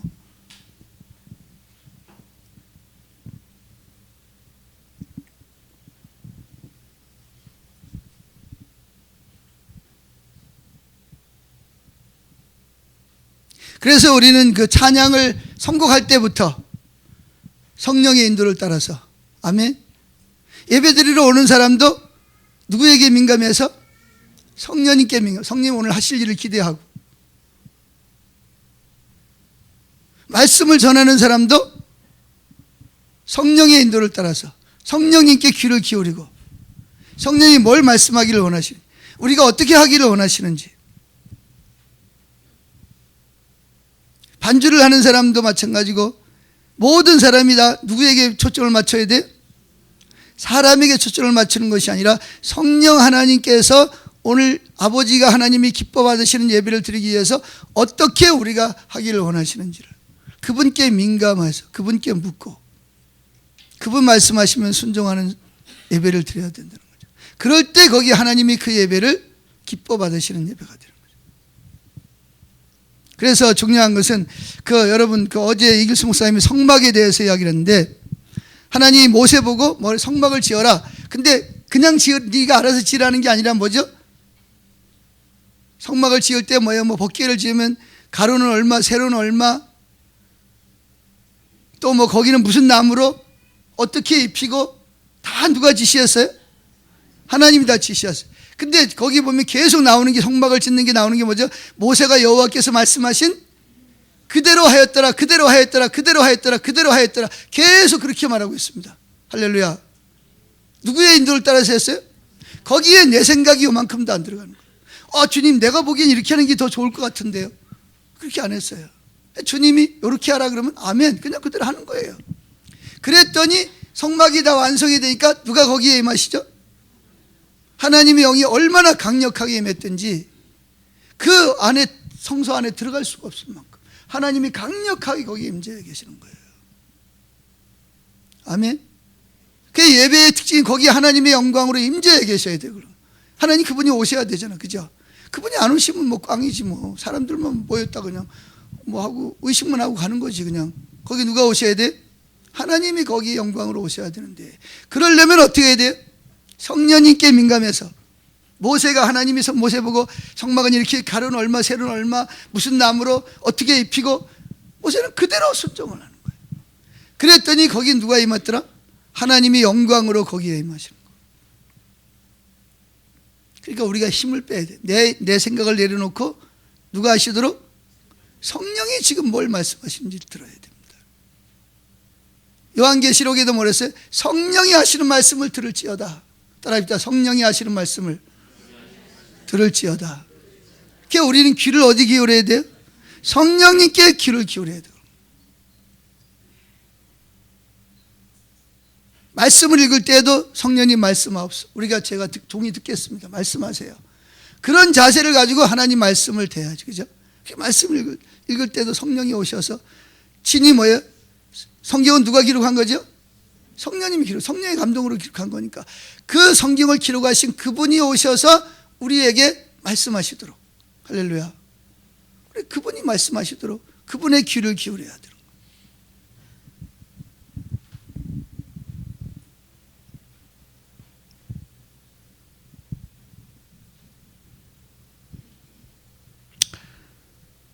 그래서 이제 우리 모두는 다 이렇게 예수 믿고 성령을 받은 사람들은 다 하나님 뜻대로 살고 싶어 합니다. 근데 잘 돼요, 안 돼요? 우리는 원래 하나님 뜻대로 살 수 있는 존재예요, 살 수 없는 존재예요? 살 수 없는 존재예요. 그죠? 그래서 누가 오셨어요? 성령이 오신 거예요. 아멘. 그래서 우리는 하나님 뜻대로 뜻을 알 수도 없고 하나님 뜻대로 살 수도 없어요. 그렇죠? 그래서 누가 오셨다고요? 우리에게 인치시고 보증으로 우리 마음에 성령을 주셨느니라. 성령을 주신 거예요. 우리 안에 와 계시도록. 그분이 아니면 우리는 하나님의 뜻을 알 수도 없고 그분 말씀대로 사는 것은 불가능하다는 거예요. 그걸 여러분 인정하세요? 그걸 먼저 인정을 해야 됩니다. 하나님 앞에 나갈 때 저는 주님, 저는 이게 하나님 뜻을 알 수도 없고 안다 할지라도 그대로 사는 건 저는 불가능합니다. 그러니까 누가 필요하다? 성령님이 어디서 도와달라는, 성령님이 깨닫게 해주시고 말씀하시고 앞서가시고 저에게 능력을 주셔서 제가 그래야만 제가 이 길을 갈 수 있습니다. 그런데 오늘날 사람들은 성령님 없어도 잘하죠.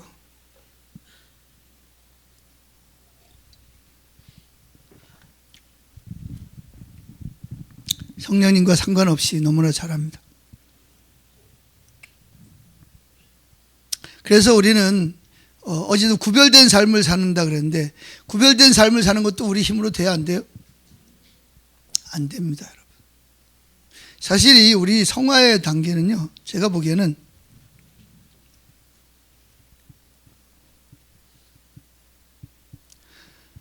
하나님을 사랑해야만 하나님 말씀대로 살 수 있어요. 근데 하나님을 사랑하려면 또 전제 조건, 하나님의 도우심이 필요하죠. 하나님을 사랑하는 것이 첫 번째 계명이죠, 그죠? 안 그런가요? 성령이 오신 첫 번째 목적이 뭐예요? 성령님이 오신 첫 번째 목적이 뭐예요? 하나님을 첫 번째 계명을 첫 번째 있게 하기 위해서 오셨어요, 성령이. 첫 번째 계명이 뭐죠? 마음을 다하고 목숨을 다하고 힘을 다하고 뜻을 다하여 주 너의 하나님을 사랑하라 해서, 이것이 뭐예요? 크고 첫째 되는 계명입니다. 아멘. 다시 봅시다. 뭐가 첫째 되는 계명이? 하나님이 우리에게 첫 번째 원하는 게 뭐예요?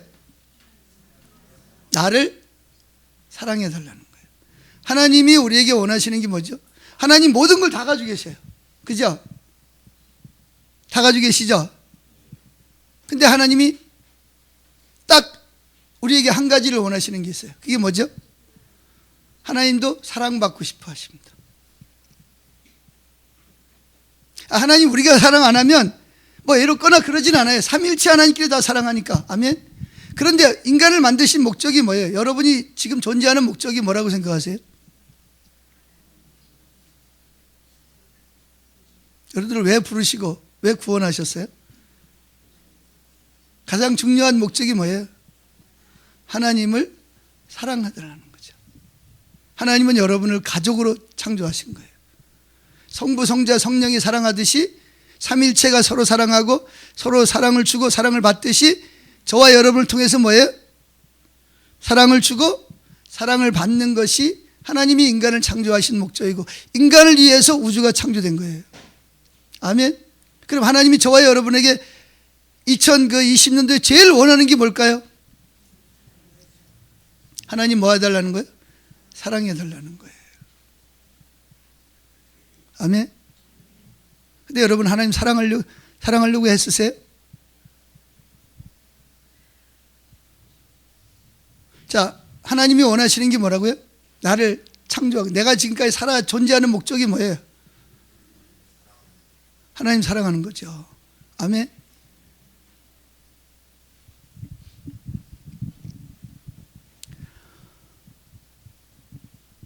정말 여러분 중요한 이야기입니다. 하나님이 저와 여러분에게 원하는 첫 번째가 뭐라고요? 나를 좀 사랑해달라. 그죠? 그래서 첫 번째 계명을 잘 지키면 두 번째 계명을 지키게 돼요? 안 지키게 돼요? 두 번째는 두 번째 있어야 돼요. 맞죠? 두 번째가 첫 번째 오면 돼요? 안 돼요? 첫 번째는 항상 첫 번째 있어야 돼요. 첫 번째가 뭐예요? 마음을 다하고 목숨을 다하고 뜻을 다하고 힘을 다해서 주 너의 하나님을 사랑하라 하셨으니 이것이 크고 첫째 되는, 하나님이 우리에게 원하는 첫째가 뭐냐 하면 하나님 사랑해 달라는 거잖아요. 그죠? 아멘. 여러분 하나님 사랑하세요? 얼마나 사랑하세요? 마음을 다하세요? 목숨을 다하세요? 뜻을 다하고 힘을 다해 사랑하세요?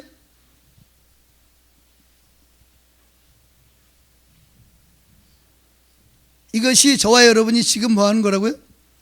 인간이 창조된 목적이고 내가 지금 뭐 하는 목적이에요? 밥 먹고 직장 다니고 공부하고 살아 존재하는 목적이 뭐냐면 내가 하나님을 사랑하기 위해서, 사랑하기 위해서 지금도 존재하는 거예요.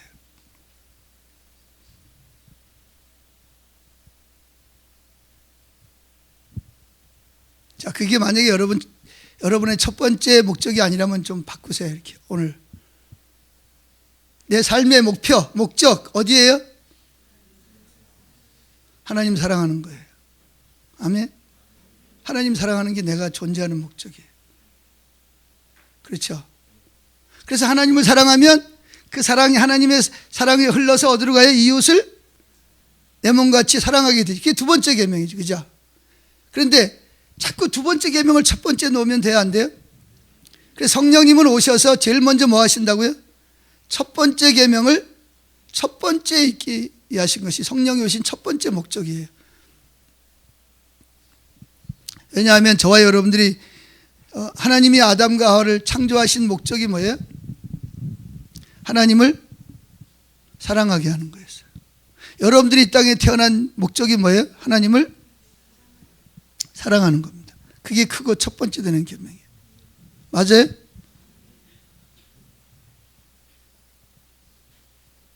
그래서 저와 여러분이 이 땅에 존재하는 한 우리는 뭐 해야 되죠? 하나님을 사랑해야 됩니다. 그게 첫 번째니까, 가장 큰 계명이니까. 아멘. 그래서 10계명도 보면 1계명부터 4계명까지는 누구 사랑하라? 하나님 사랑하라. 5계명부터 10계명까지는 이웃 사랑하라잖아요. 그죠? 항상 자, 신명기 3장에도 생명과 복을 얻는 길이 뭐라 그랬어요? 하나님을 사랑하는 거예요. 그리고 하나님을 사랑해야 두 번째가 뭐예요? 하나님의 명령과 규례를 지킬 수 있어요. 그런데 명령과 규례를 하나님 사랑하는 것보다 먼저 두니까 죽을 지경이죠. 왜 명령과 규례를 위에 두냐? 그래야 복을 받는다니까. 목적이 또 복이야.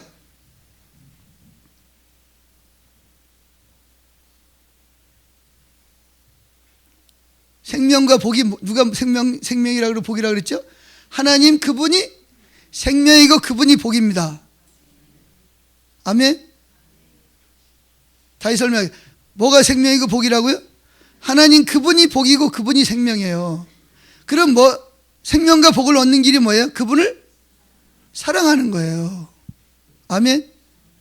그분을 사랑하되 마음을 다하고 목숨을 다하고 뜻을 다하고 다해서 사랑해야 돼요. 그렇죠? 그래야만 누굴 사랑할 수 있어요? 아내도 사랑할 수 있고 남편도 사랑할 수 있고 자식도 사랑할 수 있어요.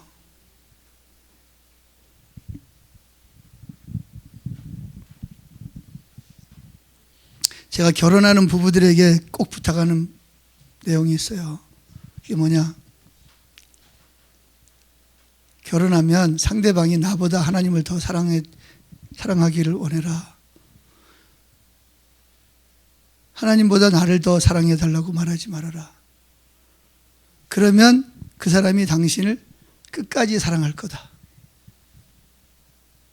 그런 말을 해요. 그럼 젊은이들이 무슨 말인지를 잘 몰라. 여러분 그러죠? 여러분들은 아내나 남편이 하나님보다 나를 더 사랑해 주기를 원해요? 아니면 하나님 더 사랑해 주기를 원해요? 목사님들, 사모님들이 나를 사랑하되 나를 더 사랑해 주기를 원해요? 하나님 더 사랑해 주기를 원해요?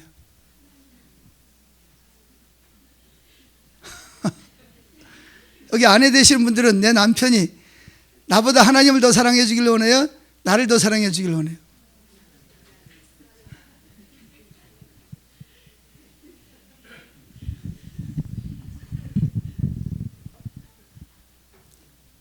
여러분들이 사랑받고 싶으면 남편이나 아내가 나보다 누구를 더?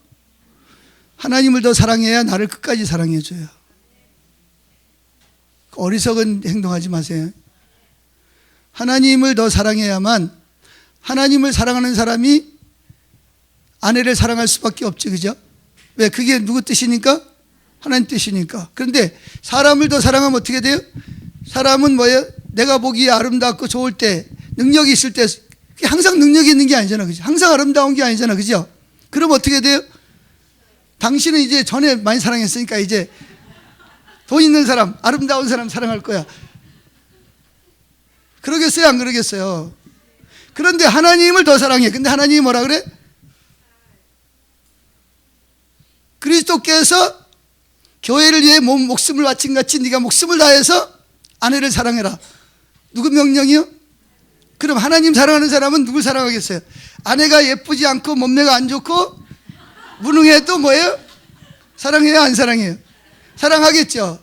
아내도 마찬가지. 남편이 잘생기고 멋있고 능력이 있어가지고 결혼했는데 사고 나가지고 다리 쩔룩거리고 다니고 명태당해가지고 돈도 못 벌어오면 어떻게 돼요? 내가 사랑한 건 당신이 아니야. 돈 잘 벌어오고 잘생긴 거 사랑한 거지. 그러니까 뭐예요? 갈아치우는 거지. 그런데 하나님이 뭐라 그래요? 하나님 사랑하는 사람은 뭐라 그래요? 남편을 교회가 그리스도께 순종하듯이 뭐해라? 존중하고 순종해라. 그러니까 누굴 사랑해요? 남편이 무능하고 연약할지라도 남편을 뭐예요? 하나님 쫙 찍어주신 거예요. 사람이 나름 돼요? 안 돼요? 안 되니까 남편을 끝까지 존중히 여기는 거예요. 근데 뭘 몰라가지고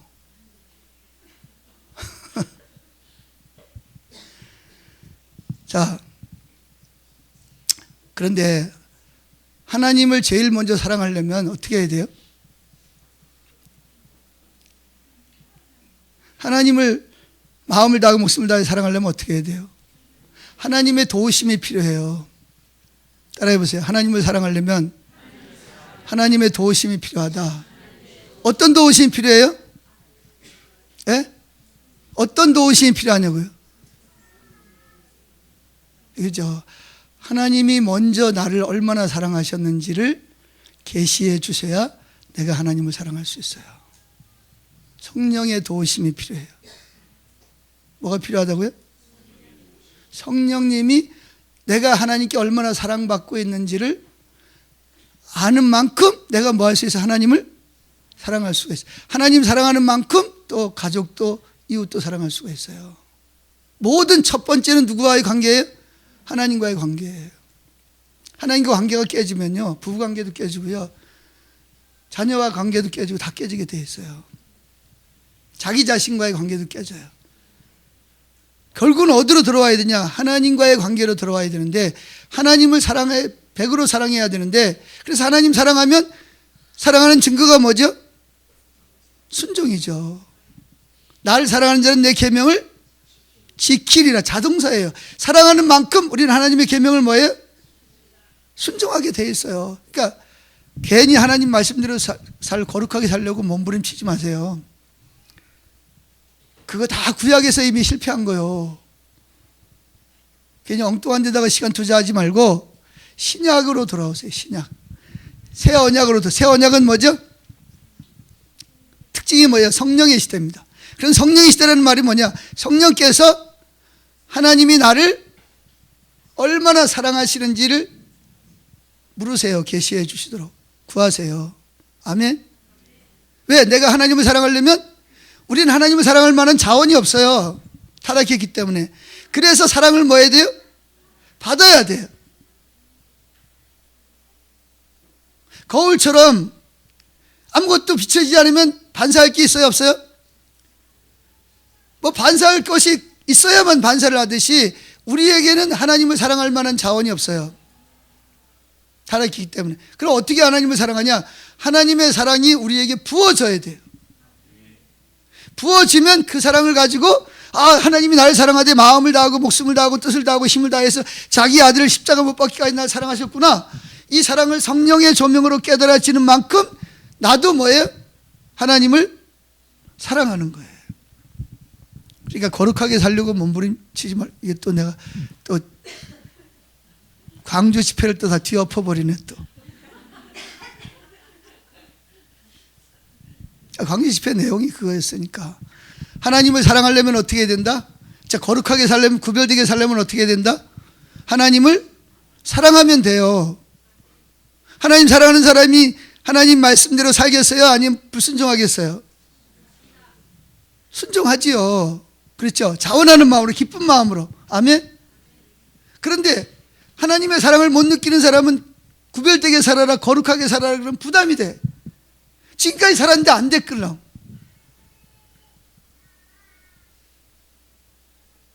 그래서 사회상에 가가지고 구별되게 살아야 되는데 돼야 안 돼요? 안 되잖아. 그러니까 죄책감 느끼고 또 주일날 와가지고 투구 뒤집어 쓰고 때리세요. 맞겠습니다. 한마디 뭐가 좀 속이 시원해. 그럼 또 투구 걸어놓고 또 나갔다가 또 살다가 또 한번 나가 또 맞으세요. 또 때리고. 횟수는 거듭하는데 사람은 안 변해. 왜 그러죠? 하나님을 안 사랑하는데 사람이 변하겠어요? 하나님을 사랑해야 되잖아, 그죠? 그러면 하나님의 계명을 뭐예요? 지키리라, 자동적으로 지키게 돼 있단 말이죠. 내가 하나님을 믿고 사랑하는 증거가 뭐냐? 결국은 순종으로 나타나는 거예요, 그죠? 근데 내가 하나님을 사랑하려면 뭘 봐야 사랑해요? 내가 얼마나 사랑받고 있는지 아는 만큼 하나님을 사랑하게 된단 말이죠. 근데 그건 누가 계시하시죠? 그 성령님이 계시하시는 거예요. 성령이 오셔서 내가 얼마나 사랑받고 있는지를 말씀을 통해서 또 내 안에 계셔서 그 사랑을 느껴. 자, 로마서 5장 5절을 봅시다.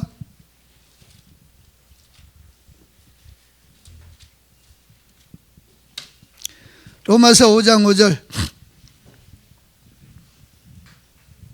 시작. 소망이 우리를 부끄럽게 하지 아니함은 우리에게 주신 성령으로 말미암아 하나님의 사랑이 우리 마음에 부은 바 되매니. 보세요. 아까 에레미야 33장 31절 이하에 뭐랬어요? 하나님이 새 언약은 뭘 주신다고요? 성령을 우리 마음에 부어주신다 그랬죠. 맞아요? 틀려요? 맞죠? 여기 5절에도 뭐랬어요? 소망이 우리를 부끄럽게 하지 아니하면 우리에게 주신 성령으로 말미암아 하나님의 사랑이 우리 마음에 부은 바 되매니. 누가 하나님의 사랑을 우리에게 부어주셔요? 알게 해주셔요? 성령이 하시는 거예요.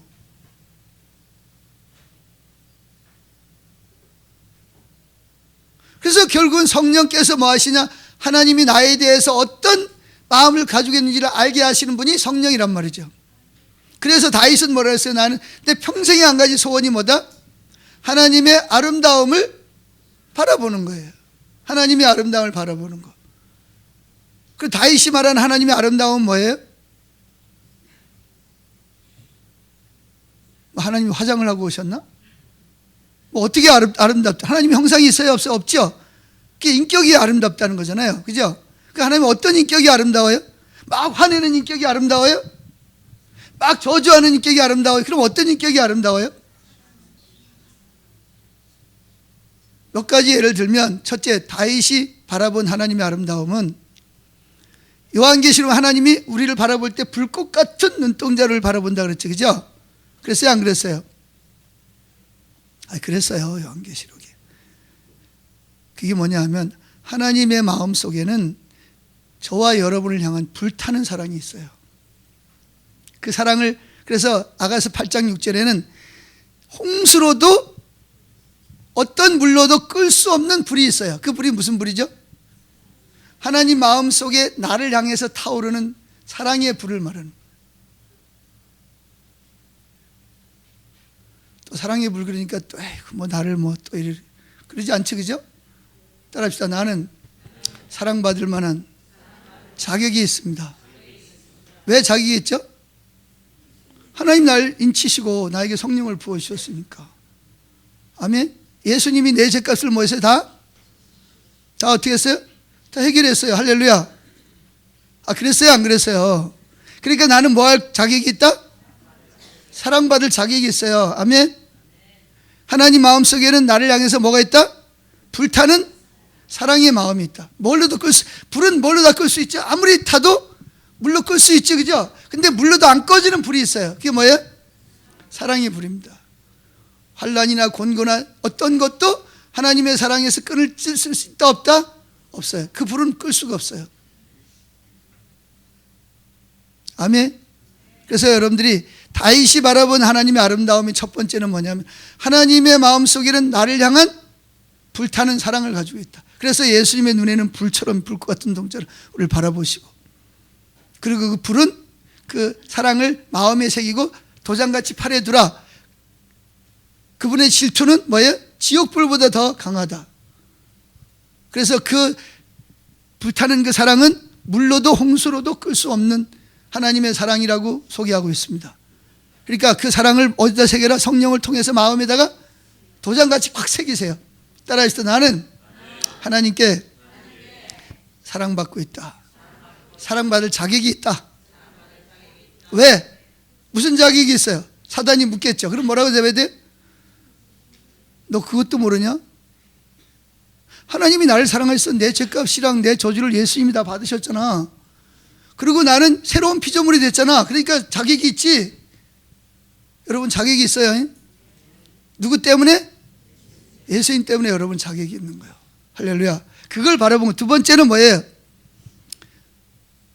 하나님은 여러분을 기뻐하시고 즐거워하시는 마음을 가지고 있어요. 따라합시다. 하나님의 마음에는 나를 향해서 기뻐하시고 즐거워하시는 마음이 있다. 시편 16편에 보면 16편에 보면 하나님 뭐라 했어요? 하나님의 앞에는 큰 기쁨이 있고 우편에는 영원한 즐거움이 있나이다. 하나님은 여러분이 생각하는 것처럼 인상 쓰고 그냥 쓰리뻔 할 일 없이 끄고 그런 하나님이 아니에요. 하나님은 아주 생동적이고요, 젊고요, 늙지 않는 분이니까 활력이 넘치는 분이요. 그분 앞에는 뭐가 있어요? 큰 기쁨이 있고 우편에는 그 기쁨이 어떻다고요? 영원한 즐거움이 있는 분이라고요. 하나님에 대한 좀 인식을 좀 바꾸세요. 내가 하나님 말씀대로 못 살아가지고 늘 하나님은 인상 찌푸리고 이거 인간아 언제까지 그렇게 살래? 또 그러냐? 내 너 그럴 줄 알았어. 너 그만둬! 이렇게 코치처럼 그런 하나님이라고 사단이 자꾸 거짓말을 해가지고 여러분 머릿속에 그런 하나님에 대한 인식이 확 사로잡혀 있어요. 무슨 일 생기면 또 내가 그럴 줄 알았어. 하나님 벌써 또 나를 또 죄졌다고 또 나를 또 치는구나. 또 심판하시는구나. 혼자 하나님 노릇 다 해요. 그냥. 자, 하나님 앞에는 뭐가 있어요? 나를 향해서 기쁘. 그래서 어디입니까? 스가랴서에 뭐라 했어요? 나를 향해서 뭐 한다고요? 기쁨을 이기지 못하시고. 이사야 62장이 뭐라 했어요? 신랑이 신부를 기뻐하듯이 내가 너희를 뭐 한다? 기뻐한다 그랬잖아요. 할렐루야. 하나님 여러분을 기뻐하셔야 인상 쓰고 그러지 않아요. 제발 좀 그런 그 거짓말 좀 이제 덜 받아들이고. 예? 아멘. 세 번째가 뭐예요? 세 번째. 하나님은 여러분들을 사모하십니다. 갈망하셔요.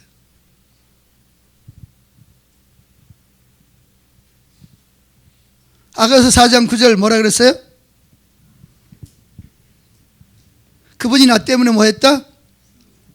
사랑병이 걸렸다.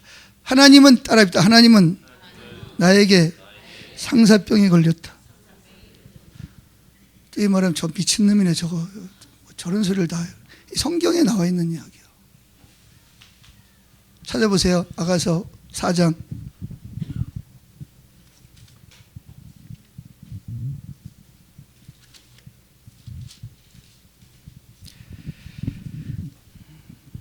(4장) 7절부터 봅시다. 시작. 나의 사랑 너는 어여쁘고 아무 흠이 없구나. 내 신부야 너는 레바논에서 나와 함께하고. 자 9절. 내 누이 내 신부야 내가 내 마음을 뭐 했구나. 지금 누가 누구에게 하는 말이요? 이 여기 말하면 솔로몬이 슬람미 여인에게 하는 말인데 솔로몬은 누굴 상징하는 거예요? 예수님을 상징하는 거죠. 슬람미 여인은 누굴 상징해요? 교회, 저와 여러분을 상징하는 거예요. 자 9절 다시 봅시다. 내 누이 내 신부야 내가 내 마음을 뭐 했다? 빼앗았구나. 내 눈으로 한 번 보는 것과 내 목에 구슬한 깨미로 내 마음을 빼앗았구나. 빼앗았다는 말은 뭐예요? 내가 너에게 상사병이 걸렸다는 말이에요. 10절. 내 누이 내 신부야 내 사랑이 어찌 그리 아름다운지 내 사랑은 포도주보다 진하고 내 기름의 향기는 각양한품보다 향기롭구나. 자, 하나님은 여러분에게 뭘 가지고 있다고요?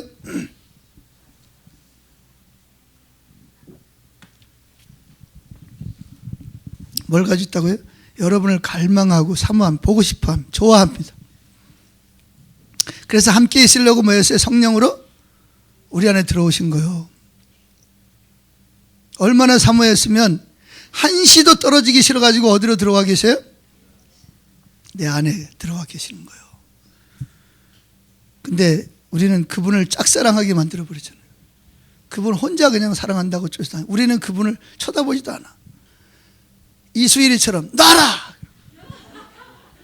심순애는 뭐야? 수혜씨! 붙잡는데 성령은 안무개야! 그런데 놔라!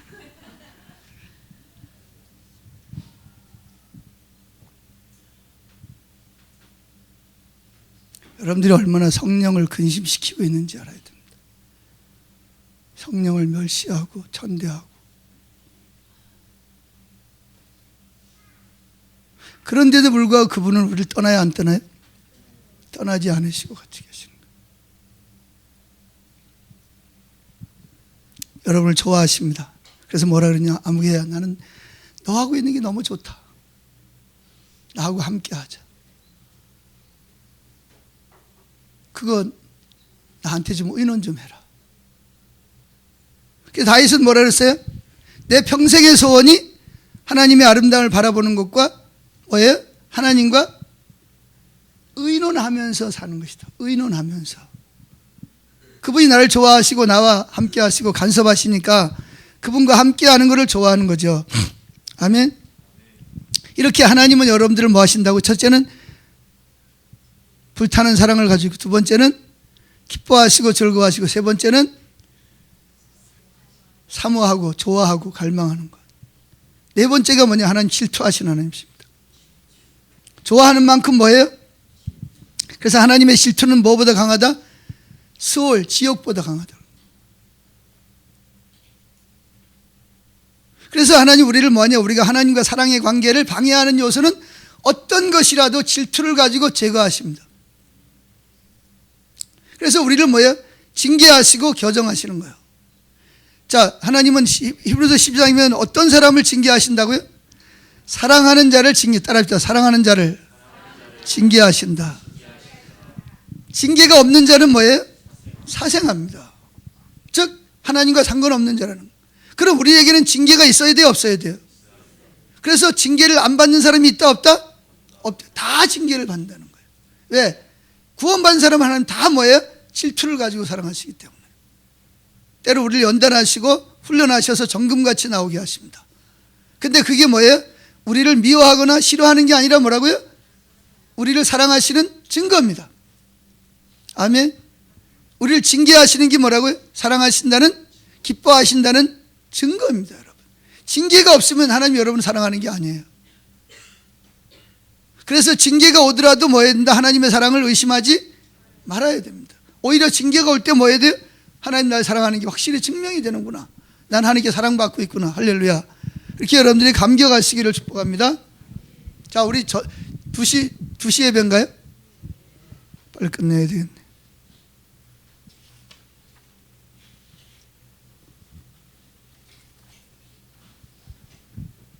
자, 이렇게 다윗이 하나님의 아름다움을 바라봤다는 말은 뭐냐면 성령을 통해서 하나님의 아름다움을 바라본 거예요.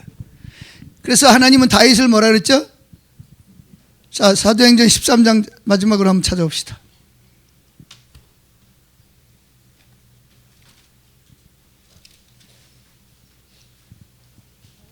(13장) 21절인가요? 22절. 자 20절부터 읽어봅시다. 시작. 그 후에 선지자 사무엘 때까지 사사를 쉬었더니 그 후에 그들이 왕을 구하거늘 하나님이 베냐민 지파 사람 기스의 아들 사울을 40년간 쉬었다가 패하시고 다윗을 왕으로 세우시고 증언하여 이르시되 내가 이새의 아들 다윗을 만나니 내 마음에 맞는 사람이라 내 뜻을 다 이루리라 하시더니 하나님이 약속하신 대로 이 사람의 후손에서 이스라엘의 구주를 세우셨으니 곧 예수라 그럽니다. 자, 하나님은 다윗을 보고 뭐라 그랬어요? 내 마음에 합한 사람이라. 그래서 내가 모든 비전을 누굴 통해서? 다윗을 통해서 하나도 남기지 않냐고 다 이루리라. 할렐루야. 아멘. 왜 그러냐? 왜 하나님 다윗을 그렇게 좋아하시냐? 다윗은 뭘 바라봤어요? 하나님의 아름다움을, 불타는 사랑을 바라보고 나를 기뻐하고 즐거워하는 걸 바라보시고 나를 갈망하는 걸 바라보고 질투하는 걸 바라볼 때 다윗도 누굴 사랑하게 돼요? 다윗도 하나님을 사랑하게 되는 거예요. 다윗은 하나님의 목적이에요. 아멘. 그래서 하나님 말씀하시면 그대로 순종하려고 했어. 물론 순종하지 못하고 잘못된 길로 갈 때도 많았지만 성경에 나오는 유일한 한 사람, 하나님 마음이 아픈 사람이 누구예요? 다윗입니다. 근데 문제는 하나님이 말세에 누굴 세운다? 무너진 다윗의 장막을, 즉 다윗의 세대를 세운다는 거죠. 그게 바로 뭐냐? 예수님의 재림을 기다리는 세대입니다. 예수님을 너무너무 사랑하기 때문에 예수님이 내 목적이 되는 삶을, 그런 교회를 하나님이 마지막 때에 세우신다는 거죠. 저는 지금이 그때라고 생각합니다. 아멘. 그래서 여러분들이 하나님을 사랑하세요. 아멘. 그걸 위해서 내가 존재해. 그래서 2020년도에 가장 큰 목표가 뭐냐? 목표가 뭐예요? 하나님을 사랑하는 거예요. 할렐루야. 마음을 다하고 목숨을 다하고 뜻을 다해서 하나님 사랑. 그래, 하나님 사랑하려면 어떻게 해야 된다? 하나님의 사랑을 알아야 돼. 누가 알려주시죠? 성령님. 그래서 성령님께 민감해야 돼. 그래서 성경을 통해서 말씀을 듣고 기도를 통해서 하나님 찾고 성령님이 오셔서 하나님의 사랑이 내게 계속 부어져야 돼요. 아멘. 그러면 나도 누굴 사랑해요? 하나님을 사랑해. 그러면 하나님 말씀대로 뭐예요? 순종하죠. 그럼 나를 통해서 누구의 뜻이 이루어져요? 하나님의 비전이 남김없이. 그게 바로 뭐냐? 그럴 때 저와 여러분에게 생명이 넘치는 거예요. 복이 넘치는 거예요. 여러분이 상상할 수 없는 그런 일들이 여러분의 삶에서 나타나고 여러분 교회에서 나타나고. 할렐루야. 자, 2020년을 기대합시다. 앞으로 하나님이 하실 일을 기대하고 감사하고 기뻐하면서 시작할 수 있기를 바랍니다. 기도하겠습니다. 빨리 밥 먹고 해야 되니까.